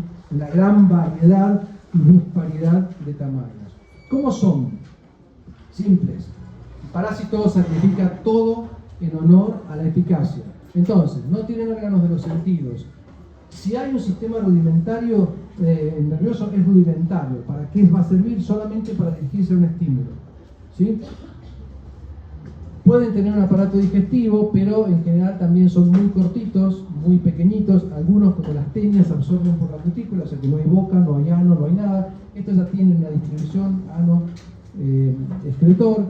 Suelen tener elementos de fijación, porque el principal elemento contrario a la parasitosis es el mecanismo peristáltico del tubo digestivo. Entonces si no me agarré de la baranda de mi colectivo, cuando arranca el colectivo, que es el movimiento peristáltico, me caigo y me quedo afuera. ¿Sí? Entonces, una de las cosas que necesitan son ventosas, ganchos, surcos suctorios, todo aquello que me permita adherirme o afirmarme, por ejemplo, las microvellosidades intestinales, hablando de las enteroparasitosis. ¿Sí? Y desde el punto de vista sexual, bueno, tienen aparatos reproductivos muy desarrollados algunos. Fíjense, esto no tiene ni tubo digestivo ni nada, y todo lo que se ve acá es aparato reproductor. Estos son los testículos y estos son los ovarios, y ahí está el polo genital. O sea, estos son hermafroditas, son iguales, uno de cada lado, según se pongan, hacen la fecundación de los huevos. ¿Sí? Sí, son elementos sencillitos. Lo que sí tenemos que saber es que en los protozoarios hay 2 estructuras que alternan y una es consecuencia de la otra. Cuando el parásito está con la mesa lleno de comida, mirando televisión, descansando, fumándose un puro, tomándose un whisky, ese es el estado de trofozoito. En ese estado se va a reproducir, en ese estado va a ser metabólicamente activo. Pero el tipo B, que se le empieza a apagar la calefacción, el tipo B que ya no tiene agua, no tiene electricidad, se le quedó la heladera vacía, se le acabó el whisky, dice, esto a mí no me está gustando, yo ya me tengo que ir. Eso es una generación de un mecanismo de resistencia que se va a llamar quiste, ¿sí? Entonces, nosotros alternamos entre la forma vegetativa, trofozoito, y el quiste. Hay dos nombres porque los coccidios tienen ooquistes y el resto de los parásitos intestinales tienen quiste. ¿Cómo se ven? Esto que ustedes ven acá es una ameba produciendo un cefalópodo, se está moviendo. Eso es una forma activa, entre otras cosas porque se mueve. Esto es una giardia, acá arriba hay unos flagelos, el flagelado, por tanto si el flagelado se mueve, ¿sí? Esta, cuando ve que las cosas no se ponen buenas, porque empieza a caer por el tubo digestivo, entonces ya no hay agua disponible, ya no hay nutrientes disponibles, ya se está poniendo feo, se está viendo el orificio del ano por allá al fondo, se hace quiste. ¿Para qué? Para que cuando caiga al suelo quede pendiente para la próxima generación de contagio. Es una forma de resistencia. Igual que, bueno, acá no lo tengo, esta tiene una forma quística. Permítanme un segundo, voy a atar la cosa.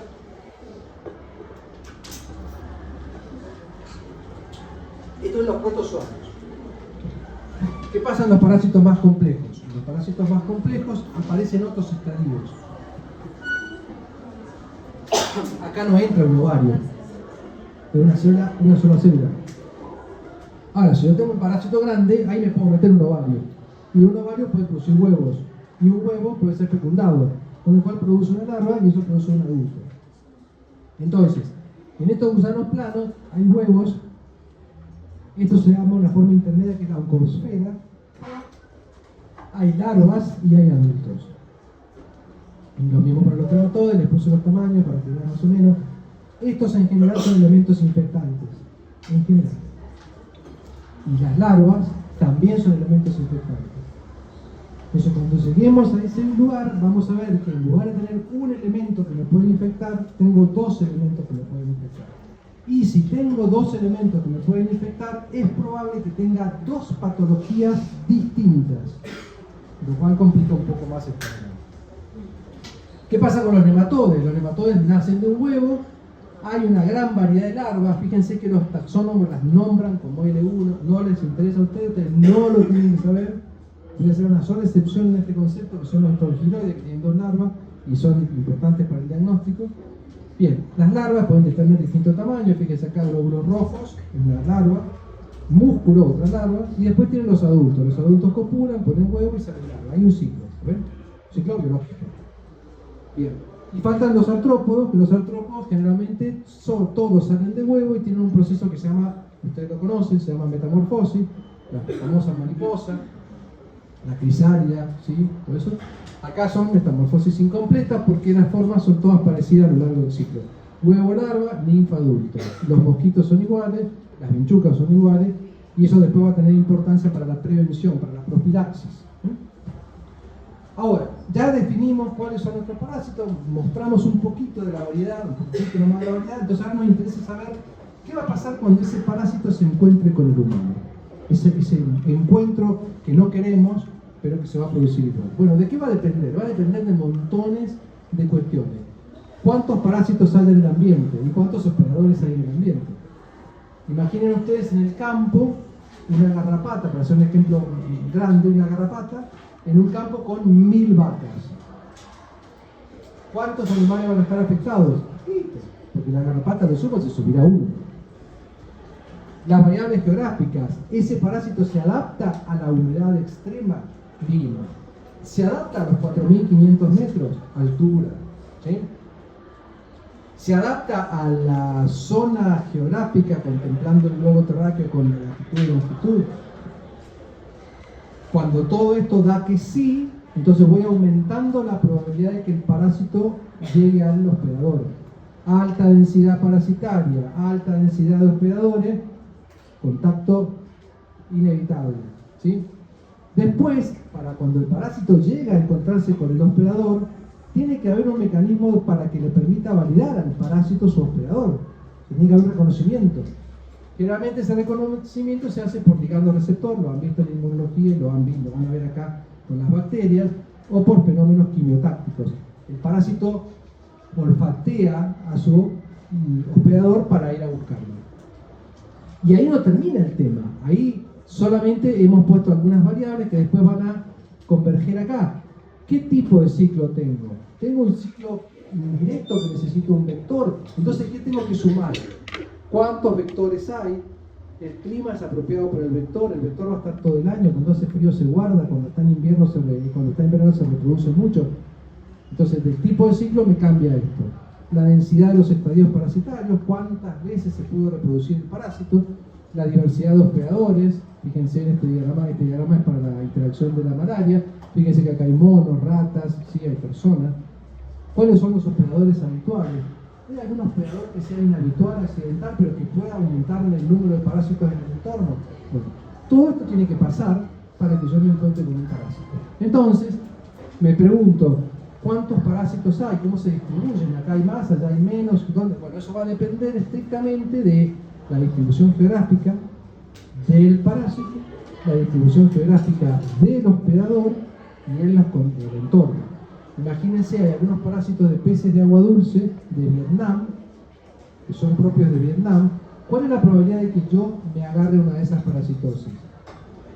Para empezar, yo tengo que ir al lugar donde están los parásitos. ¿Sí? Y ahí ya empiezo a hacer la cuestión. La distribución está dada en un lugar y yo me meto en esa distribución. Los parásitos, ¿por qué están solamente en Vietnam? Y porque las condiciones son ideales para ese parásito, para ese lugar. Si yo voy y me como uno de esos pescados fermentados que hacen allá, el problema no lo tuvo el parásito, lo tuve yo, que me metí en su zona. Entonces, fíjense este triángulo que lo vamos a ver muchas veces. Tiene que haber un parásito, tiene que haber un reservorio y tiene que haber un medio en el cual haya interacción. Eso para todas las enfermedades que ustedes estudien de carácter infeccioso. Si ustedes piensan en el dengue, virus, tiene que haber una temperatura apropiada porque el mosquito tiene que transmitir el parásito tiene que estar en cantidad de los mosquitos, tiene que haber muchos mosquitos, tiene que haber muchos hospedadores, y uno va sumando. Esto hace a la epidemiología. La epidemiología no se va a estudiar así, se va a estudiar con números, con esquemas y con principios, pero la base es esa. Ahora, ya logré que ese parásito se me aproximara al hospedador. Ahora, ¿cómo entra? Por alguna de las vías clásicas. Va a entrar por piel, es una vía de acceso de parásitos, puede entrar por vía respiratoria, son pocos pero los hay. Lo más frecuente es que entre por el tubo digestivo. La piel incluye al vector que pica. La entrada por piel no significa solamente de forma activa, que vamos a ver, sino también que el parásito pique, que el mosquito pique. Por el aparato urogenital, hay parásitos que se van a transmitir por contacto sexual, la tricomonas, una de las mayores y difundidas parasitosis que tenemos en el medio, ¿sí? ¿Dónde va a ir a establecerse el órgano blanco? ¿Cómo se va a eliminar de ahí? ¿Cuánto tiempo va a estar en mí para que yo pueda establecer cuál es el grado de peligro que tengo? ¿Por qué se queda en un hospedador determinado? Eso también es interesante. Entonces vamos a hablar de una fuente, vamos a hablar de un vehículo, vamos a hablar de una vía de infección y vamos a hablar de formas activas o pasivas. Formas activas con presencia de patología, formas pasivas sin patología. El Chagas tiene dos estadios. En uno de los estadios hay signos clínicos y en el otro de los estadios no hay signos clínicos. Sin embargo hay una enfermedad avanzando. No la vemos. ¿Sí? Bien. Esto va a comenzar en un punto, ¿sí? Entonces empezamos la cadena epidemiológica de transmisión. Esto es lo mismo para el dengue, que para el COVID, que para el aspergilo, para cualquier cosa. Hay un elemento contaminado que puede ser vivo o inanimado, hay un hospedador, un reservorio que tiene parte de los patógenos, hay una vía de transmisión y hay un hospedador susceptible que va a recibir la enfermedad. Este diagrama es de la época del COVID. Fíjense ustedes que tiene una forma de nube, que era cuando nosotros tosíamos, estornudábamos y todo, cómo le pasábamos al otro. ¿Sí? Un concepto universal. Entonces, ¿cómo se diseminan los parásitos? Por ejemplo, en el caso del Chagas, picadura de la vinchuca, eliminación de la materia fecal, me rasco la piel donde está la materia fecal, el parásito entra a la piel y va al órgano blanco. Ese puede ser una. La otra es que yo tengo un compañerito piojoso y me pase sus piojos porque nos ponemos a abrazar, nos vamos de cabezazo y nos pasamos los piojos por continuidad. ¿Sí? O la sangre. ¿Sí? Bueno, ahora, ¿dónde van a ir los parásitos? Bueno, tenemos todo esto para meter parásitos. El aparato digestivo, la parietal o el intraluminal, o sea, en la pared del tubo digestivo o en la luz del tubo digestivo. Sistema circulatorio, los vasos sanguíneos, linfáticos, sistema nervioso central, cualquier lugar, hasta el ojo inclusive. La piel, el aparato respiratorio, ¿sí? Sistema musculoesquelético. Después cuando empiece las enteroparasitosis voy a repasar esto y cuando haga los parásitos tisulares los voy a repasar de nuevo. ¿Sí? Es importante. Y a su vez, una vez que se distribuyó en un tejido, ¿dónde se va a ubicar? ¿En el intersticio o se va a ubicar adentro de la célula? Tenemos parásitos intracelulares y parásitos que se ubican, por ejemplo, en un músculo. ¿Sí? ¿Cuánto tiempo persisten los parásitos? Bueno, hay infecciones agudas que son algunas semanas. ¿Sí? La giardia, el Cryptosporidium, si es autolimitado en los pacientes inmunocompetentes, o puede pasar años o vidas, ¿sí? Y esas son las infecciones crónicas. La clásica acá es Trypanosoma cruzi, ¿sí? Es la típica infección crónica, y pongo Echinococcus granuloso negativoso porque me interesa mucho esa enfermedad. Ahora, hemos estado hablando de patología, hemos estado hablando de enfermedad. ¿Los parásitos causan enfermedad? Pueden causarla o pueden no causarla. Recuerden que no hay mortalidad, excepto en la malaria. Pero puedo tener cosas como estas. Esto está dentro de un cerebro humano. Eso es una larva de cisticerco, una tenia. ¿Qué pasó acá? Hubo compresión mecánica. Igual que acá, esto es un pedazo de tubo digestivo lleno de ascaris. Acá hubo una obstrucción mecánica, probablemente hasta una peritonitis. Entonces, un daño mecánico por obstrucción, se aloja en conductos, comprime las vísceras. ¿Sí? ¿Qué otro tipo de daño puede producir? Bueno, puede producir trauma. Esto es una mucosa intestinal. Está muy enrojecida, demasiado enrojecida para una mucosa. ¿Por qué será? Porque cada uno de estos hilitos blancos tiene una lanceta que ha roto la submucosa y está saliendo sangre. ¿Sí? Entonces, traumáticos. Bioquímicos, fíjense acá, esto es una endoscopía y ahí se ven la pared del esófago, se ven esos bordes. Si se fijan bien en su imagen, en la plataforma van a ver que tiene como una sombrita, son cráteres. O sea, penetró bien la submucosa. Eso es entameba histolítica. ¿Por qué? Porque tiene unas enzimas destinadas a destruir tejidos, por eso se llama histolítica, lisis de tejido. ¿Sí? ¿Qué otro tipo de daño pueden producir? Bueno, el sistema inmune, ¿qué está? ¿Está pintado acá? No, el sistema inmune está intentando sacarse de encima eso. Y bueno, no lo logra, pero en ese disparo del sistema inmune hay muchos mecanismos que van a ser tóxicos para el humano. Esto es un granuloma, ¿sí? Está el parásito original con todas las capas que generó, ¿sí? Otra es la expoliativa, el robo, expoliar, robar, es también el sinónimo. Aquellos parásitos que sacan, por ejemplo, sangre, fíjense esta boquita para un beso, ¿sí? Ahí está parte del tejido y ahí está la boquita tomando toda la sangre que puede de los capilares de la submucosa del tubo digestivo. Ahora ya hemos visto los parásitos, su diversidad, hemos visto sus características, hemos visto cómo se clasifican, hemos visto cómo hacen daño. Entonces nos queda ver dónde están. Sí, ¿a dónde vamos a ir a buscar parásitos? O por dónde deberíamos evitarlos. Entonces vamos a empezar con los factores epidemiológicos. Para las enteroparasitosis, que es lo más común de todos los parásitos, el principal fenómeno epidemiológico es la caída de materia fecal al suelo, porque esa materia fecal va a tener los elementos parasitarios. Entonces, tengo contaminación fecal. Este es el río Ganges, en la India. Están todos los muchachos esperando para hacer sus abluciones rituales. En esto se van a meter su cara, sus manos, se van a dar las patas. Entonces, ¿cómo llegan las excretas? Bueno, las excretas van a llegar porque yo hago caca directamente en el suelo, porque los pozos ciegos, que los pozos ciegos son un lugar con volumen limitado, cuando el pozo ciego se llena, hay que hacer otro. Pero ese pozo ciego está lleno de materia fecal. ¿Sí? Bien. La destrucción de las redes cloacales. Uno pregunta cuando uno tira la cadena, ¿a dónde va lo que estaba en el inodoro? Uno en la imaginación piensa que viaja por túneles a algún lugar y en un momento desaparece de la mente. No, pasa por tubos, y esos tubos pueden tener 100 años, 150 años, 200 años, por más que estén hechos de mejor material, en algún momento se van a romper. Y después del tubo, ¿qué hay? Está el suelo. El abono fecal, si ustedes quieren abonar una plantita, la materia fecal es rica en nutrientes, así que yo agarro materia fecal de los animales y la pongo en la plantita. ¿Sí? Los melones de la valle, los melones de la sandía, los riego, perdón por los habitantes de la valle que estén presentes, yo trabajé muchos años en la valle y lo vi, así que puedo dar testimonio, lo riegan con agua del canal Pescara porque el agua de irrigación no te alcanza. Entonces, bueno, ahí hay algunas cositas. ¿Sí? El arrastre por lluvias. Yo hice caca allá arriba, pero cuando llueve, el agua va a arrastrar por el suelo y lo va a llevar acá. Allá arriba no hay gente, acá hay gente. ¿Sí? El pozo ciego que estaba lleno hasta arriba, cuando viene la lluvia, lo va a desbordar y va a tirar caca por todos lados. ¿Sí?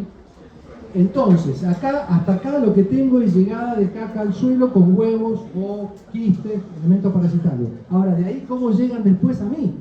Bueno, por el agua contaminada, si yo me tomo un traguito de esto, lavando los alimentos con agüita, ¿sí?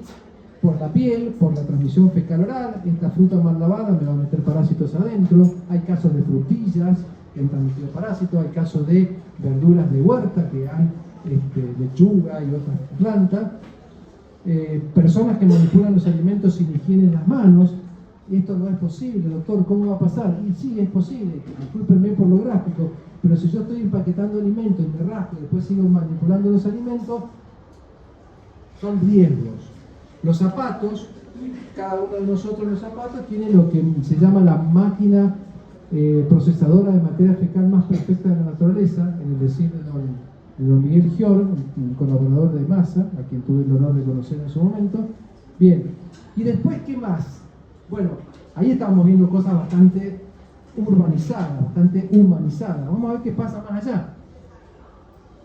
En la naturaleza, los suelos húmedos, suelo húmedo, temperatura apropiada, poco sol, perfecto para desarrollar un parásito. Esto puede estar lleno de esquistosomas, por ejemplo. Aguas aptas para consumo, presencia de vectores como caracoles, que van a ser los que transmiten la enfermedad. En el campo no hay letrinas, entonces ¿a dónde voy a hacer? Directamente al pasto. No uso calzado, los que trabajan con el arroz en el sudeste asiático no usan calzado, se les cubre, porque el arroz se siembra bajo el agua. La exposición a picaduras, de jejenes, de mosquitos, de vinchucas, de garrapatas, lo que quieran. Podemos hacer una lista larga.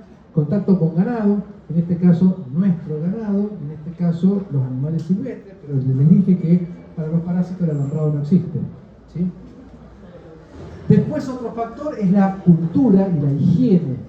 La cultura tiene que ver con, la higiene tiene que ver con si tengo para lavarme. Porque uno dice, ese tipo tiene una mala higiene y por lo tanto tiene enfermedades porque tiene una mala higiene. ¿Te preguntaste si tiene agua?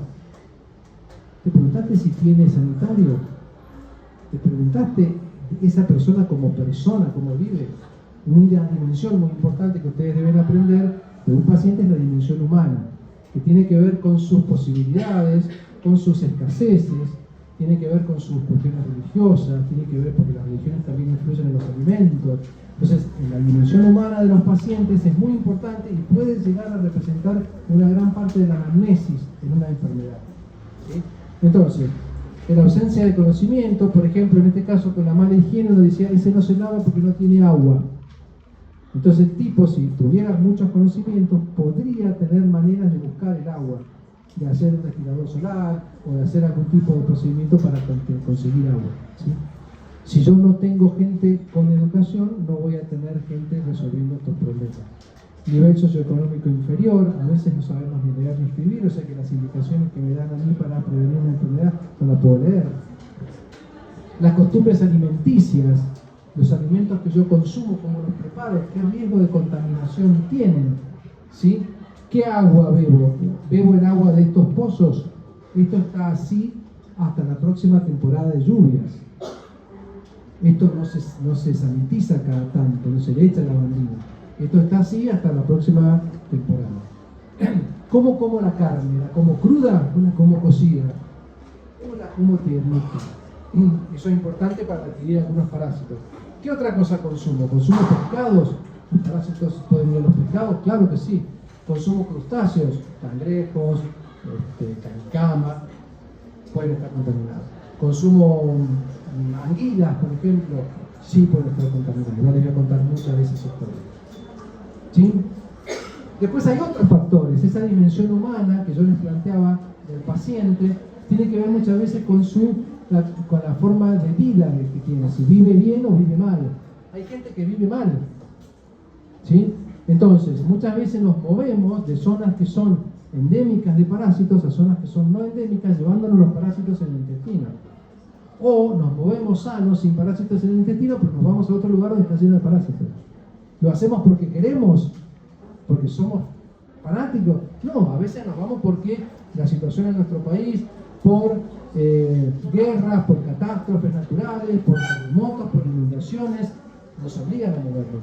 Las guerras, los movimientos terroristas o los movimientos guerrilleros, sobre todo en la zona selvática, el gran avance de las comunicaciones por vía aérea, que entre otras cosas nos trajo el COVID a todos lados, son todas formas en las cuales los parásitos se van a mover.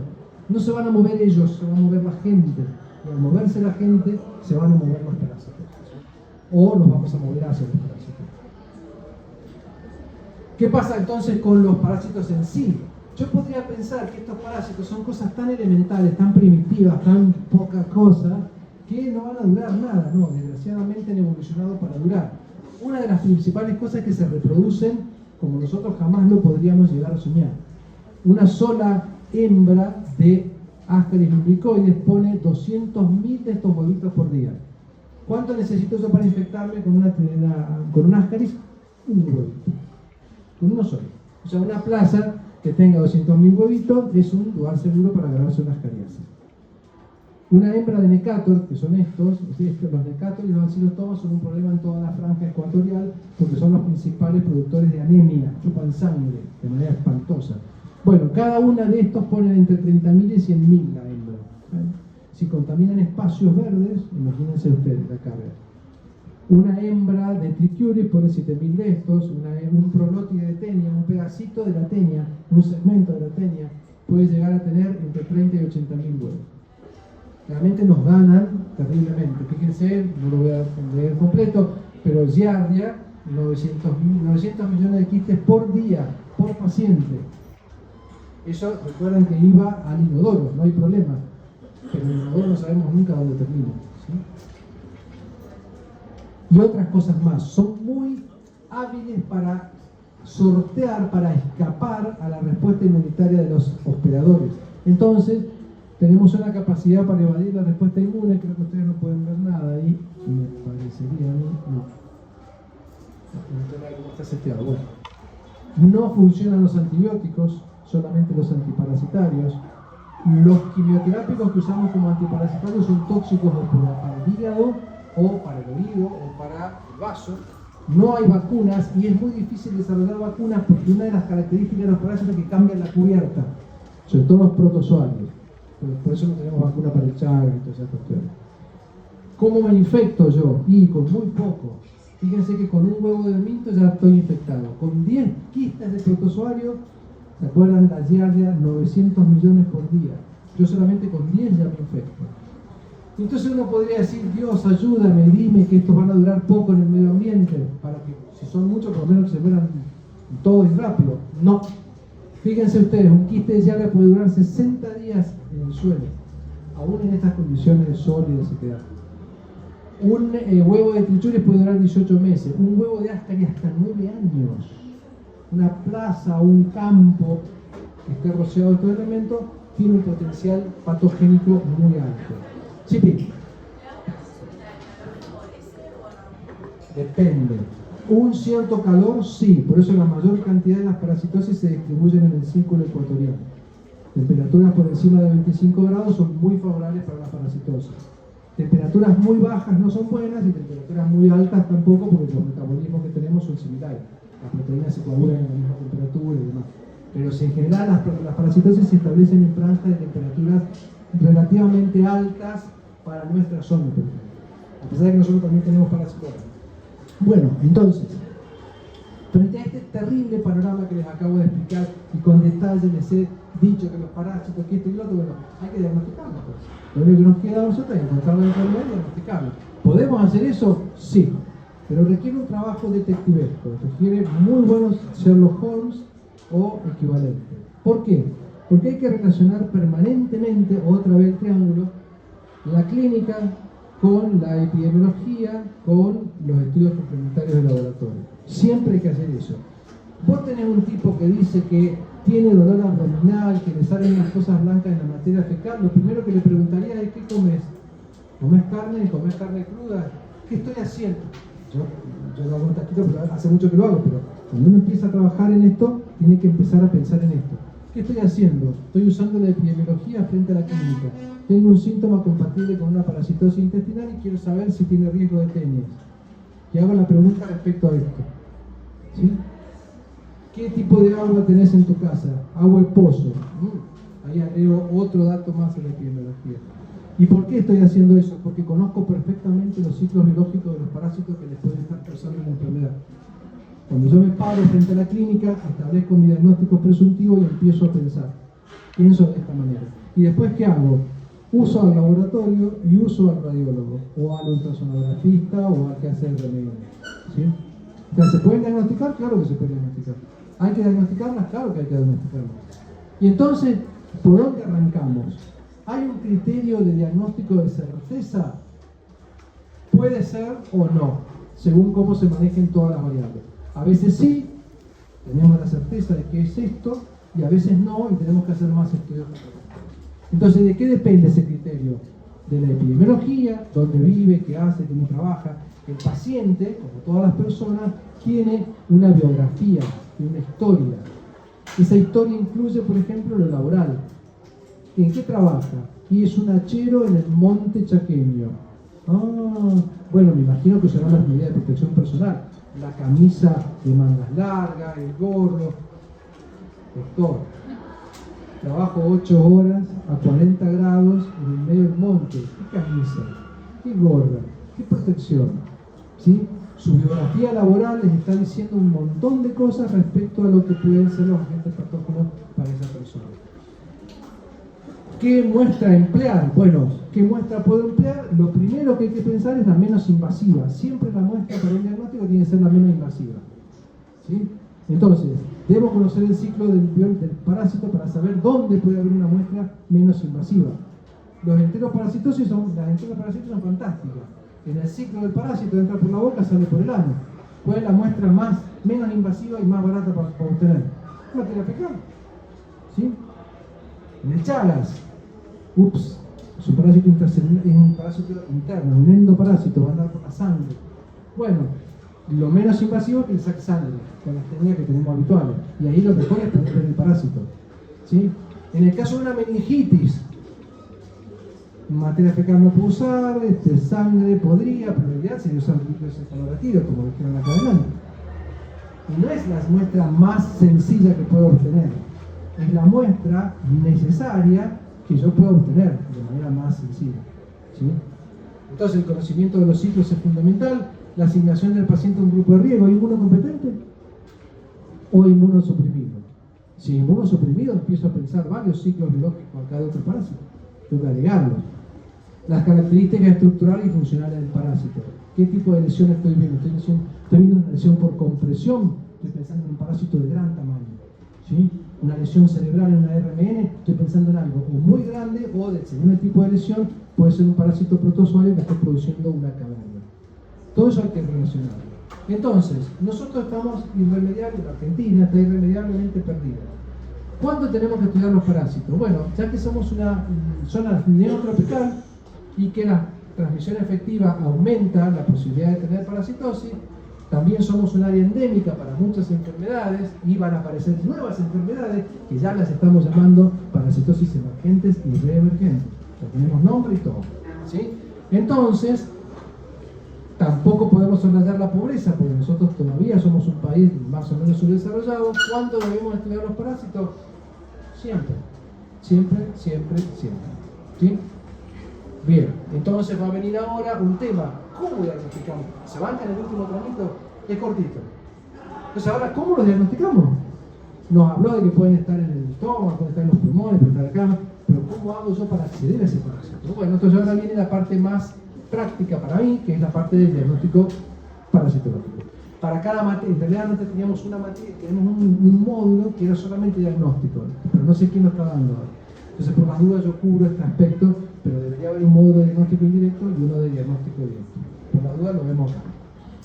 Hay dos maneras de ver los parásitos: verlos cara a cara, verlos ojo a ojo, o ver la respuesta de su paso por el organismo. Verlos cara a cara es, por ejemplo, ponerlo en el microscopio y mirarlo. Y ver su respuesta a su paso por el organismo es ver los anticuerpos que ha generado a través de la respuesta inmune, ¿sí?, de tipo humoral, de tipo específico. Entonces, cuando yo me refiero a un diagnóstico directo, veo o estoy en contacto con el parásito. Mientras que si hago un diagnóstico indirecto, estoy en contacto con los anticuerpos del parásito. ¿Ok? ¿Está clara esa definición? La vamos a usar mucho.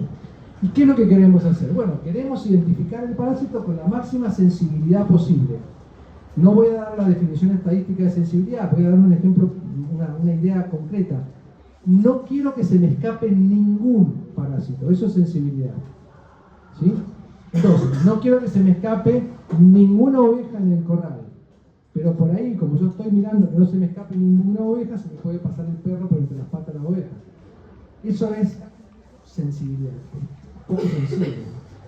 Pero tampoco quiero que se me escape el correcto. Eso es especificidad. Eso es un juego, estadísticamente ustedes lo van a ver cuando vean las curvas de Gauss. En estadística no me odien, a mí me gusta la estadística, soy de las pocas personas, pero bueno, nadie es perfecto. Cuando ustedes vean las curvas de Gauss, van a ver unas zonas donde ustedes pueden maximizar la posibilidad de pescar algo, pero con un error de tipo 1 o error de tipo 2. Y pueden tener la probabilidad de decir que eso es eso con un error de tipo 1 y de tipo 2. Ahí hay un juego que no se puede tener todo. Entonces, siempre preferimos tener máxima sensibilidad y una especificidad razonable.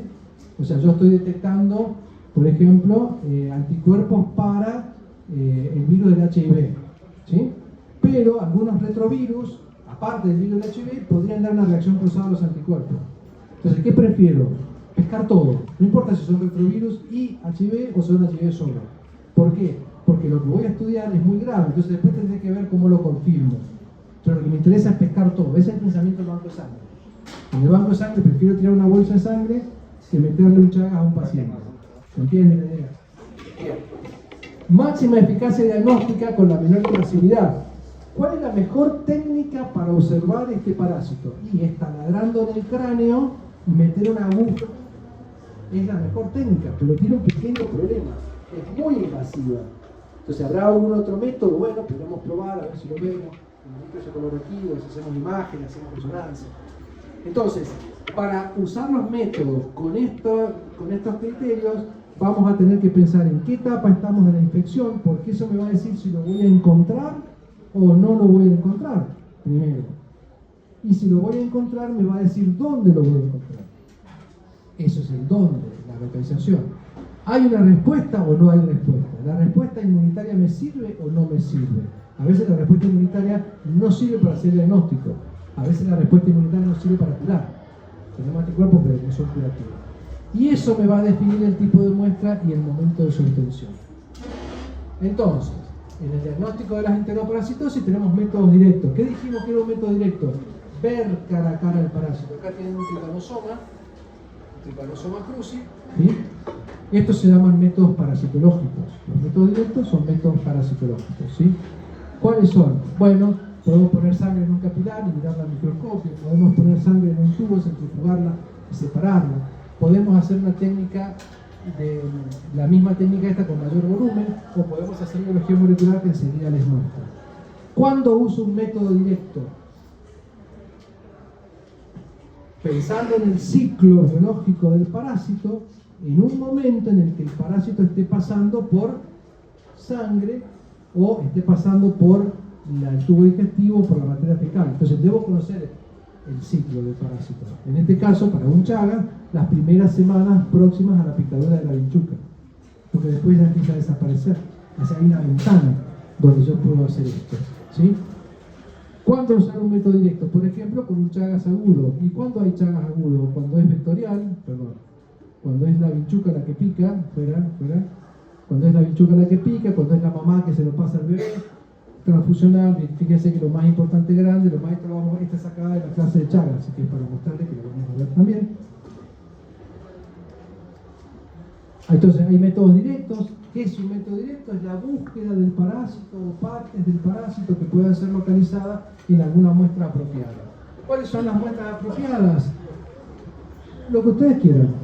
Acá deliberadamente falta la materia fecal, pero pueden elegir cualquiera. Sangre, orina, biopsia, autopsia, hisopado anal, líquido duodenal, esputo, médula, Fíjense que si ustedes piensan en bacterias, por ejemplo, bacterias de transmisión sexual, el exudado uretral va a servir. El flujo vaginal también. O sea, esto es toma de muestra directo para cualquier cosa. Virus, hongos, bacterias, ¿sí? Para cualquier cosa. Pero, en el caso particular mío, nosotros vamos a usar básicamente en este módulo estas muestras más la materia fecal, ¿sí? La sangre, por supuesto, para Chagas y para malaria. Entonces, usamos una técnica con materia fecal que es tomar 3 muestras en días que no son consecutivos.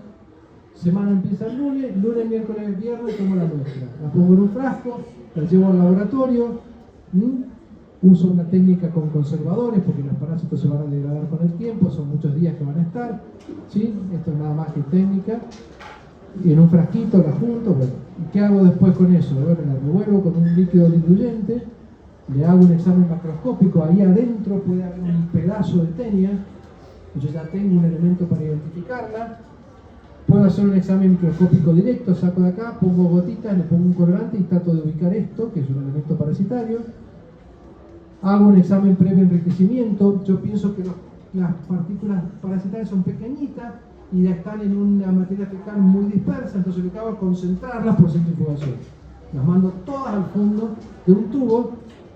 Por supuesto están llenos de porquería, entonces trato de sacar las porquerías con algún método, ahí se hace una separación. Y después, una vez que lo puedo separar por flotación, ahí hay un portaobjeto, y yo le agregué a esa materia fecal sal, una solución de sal de cocina, pues la que esté de oferta, pero no necesitamos muy puro. Entonces, ¿qué va a pasar? Pues como le cambié el índice de flotación al agua, la densidad del agua la cambié, los parásitos van a empezar a flotar, los huevos, que son grandes, como barriles, van a empezar a flotar, se pegan al vidrio, los saco y los miro. Y por otro lado, busco el puntito negro ese que está ahí abajo, saco y miro así, ¿sí? Tengo toda una técnica para esto, ya está total, esto lo vamos a hacer ahora, lo vamos a ver de vuelta en la parasitosis, pero tengo una técnica totalmente delineada para ir haciendo distintas cosas que incluyen coloraciones y demás, ¿sí? Ya tenemos un algoritmo, así como para bacterias vamos a tener un algoritmo, para parásitos también. Y por supuesto, hoy en día estamos en el siglo de la genómica, estamos en el siglo de la metabolómica, la ómica, todas esas que se basan esencialmente en la presencia del ADN, que se puede estudiar a través de amplificaciones como la PCR, y después se secuencia, y el mundo que se nos ha abierto con esto es mágico, es maravilloso, pero es muy complejo. Así que hay que ponerle empeño. Para cuando ustedes, yo les garantizo que para cuando ustedes se reciban, todo lo que estudiaron en esta materia hay que actualizarlo. Todo va a estar totalmente atrasado, ¿sí? Y finalmente nos queda, esto sería un método directo. No estoy viendo la cara del parásito, estoy viendo su documento nacional de identidad, estoy viendo su archivo personal, que es el parásito en sí mismo. Todas las proteínas que hacen el parásito están acá, todas las enzimas, todo. Entonces esto es un método directo. Método directo, observación del microscopio y biología molecular. Y finalmente nos quedan los métodos indirectos. ¿Qué tienen que ver los métodos indirectos? Tienen que ver anticuerpos. Acá tienen la célula presentadora de antígeno, el linfocito TCD4, la respuesta, la producción de anticuerpos, ¿sí? Esto es lo que yo quiero detectar. Se llaman serológicos estos métodos. ¿Por qué? Porque voy a determinar los anticuerpos en el suero. Y la palabra antigua para eso era serológico, ¿sí? ¿Qué técnicas voy a tener? Montones. Les voy a mostrar montones de técnicas. Estas son todas las de Chagas, específicamente. Creo que de hecho, cuando uso los métodos indirectos, cuando no puedo encontrar el parásito. ¿Por qué no lo puedo encontrar? Porque se escondió, no porque sea tímido, sino porque fue a su tejido, su órgano blanco, ¿sí? Entonces ya no lo puedo tener en circulación. Y en el Chagas, el parásito cuando llega a la circulación se va al corazón, o se va al esófago, se va al colon y desaparece en la circulación sanguínea. Entonces, si yo voy a hacer un método directo en un paciente crónico, no veo parásitos. pero si yo hago una técnica serológica de estas, veo parásitos. ¿Sí? Bueno, dígame. En la clase anterior, el profesor, cuando habló de bacterias, nos habló también de los tipos de diagnósticos que eran los directos e indirectos. ¿Son los mismos tipos? Lo que pasa es que yo he hecho alguna aplicación a la parasitología, pero en líneas generales, por ejemplo, si yo tuviera que decir, bueno, los métodos directos, un método directo es la correlación de Gram. La correlación de Gram es un método directo claramente porque yo lo veo. Lo pongo al microscopio y digo, azul es Gram positivo, rojo es Gram negativo. ¿Sí? Es un método directo. Si yo quiero hacer, por ejemplo, clasificar una bacteria de acuerdo a los antígenos que tiene en su pared celular, esos antígenos, los LPS y todos esos, no podría hacerlo por un método directo. Tendría que usar un método indirecto. Pongo la bacteria en un caballo, saco el suelo y después lo uso para ir aglutinando las bacterias y las clasifico. Pero ya estoy mirando otra cosa, ya estoy mirando otro lado de la cosa. ¿Sí? Bien, en este caso el ejemplo era Chagas y creo que con los métodos tradicionales y creo que hemos llegado al final. Por hoy. ¿Sí? ¿Preguntas?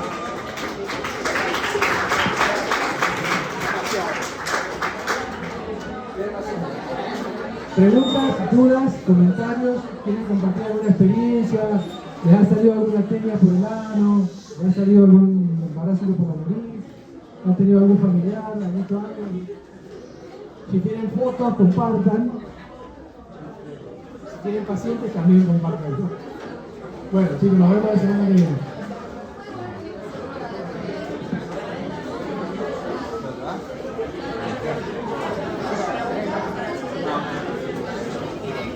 Hey.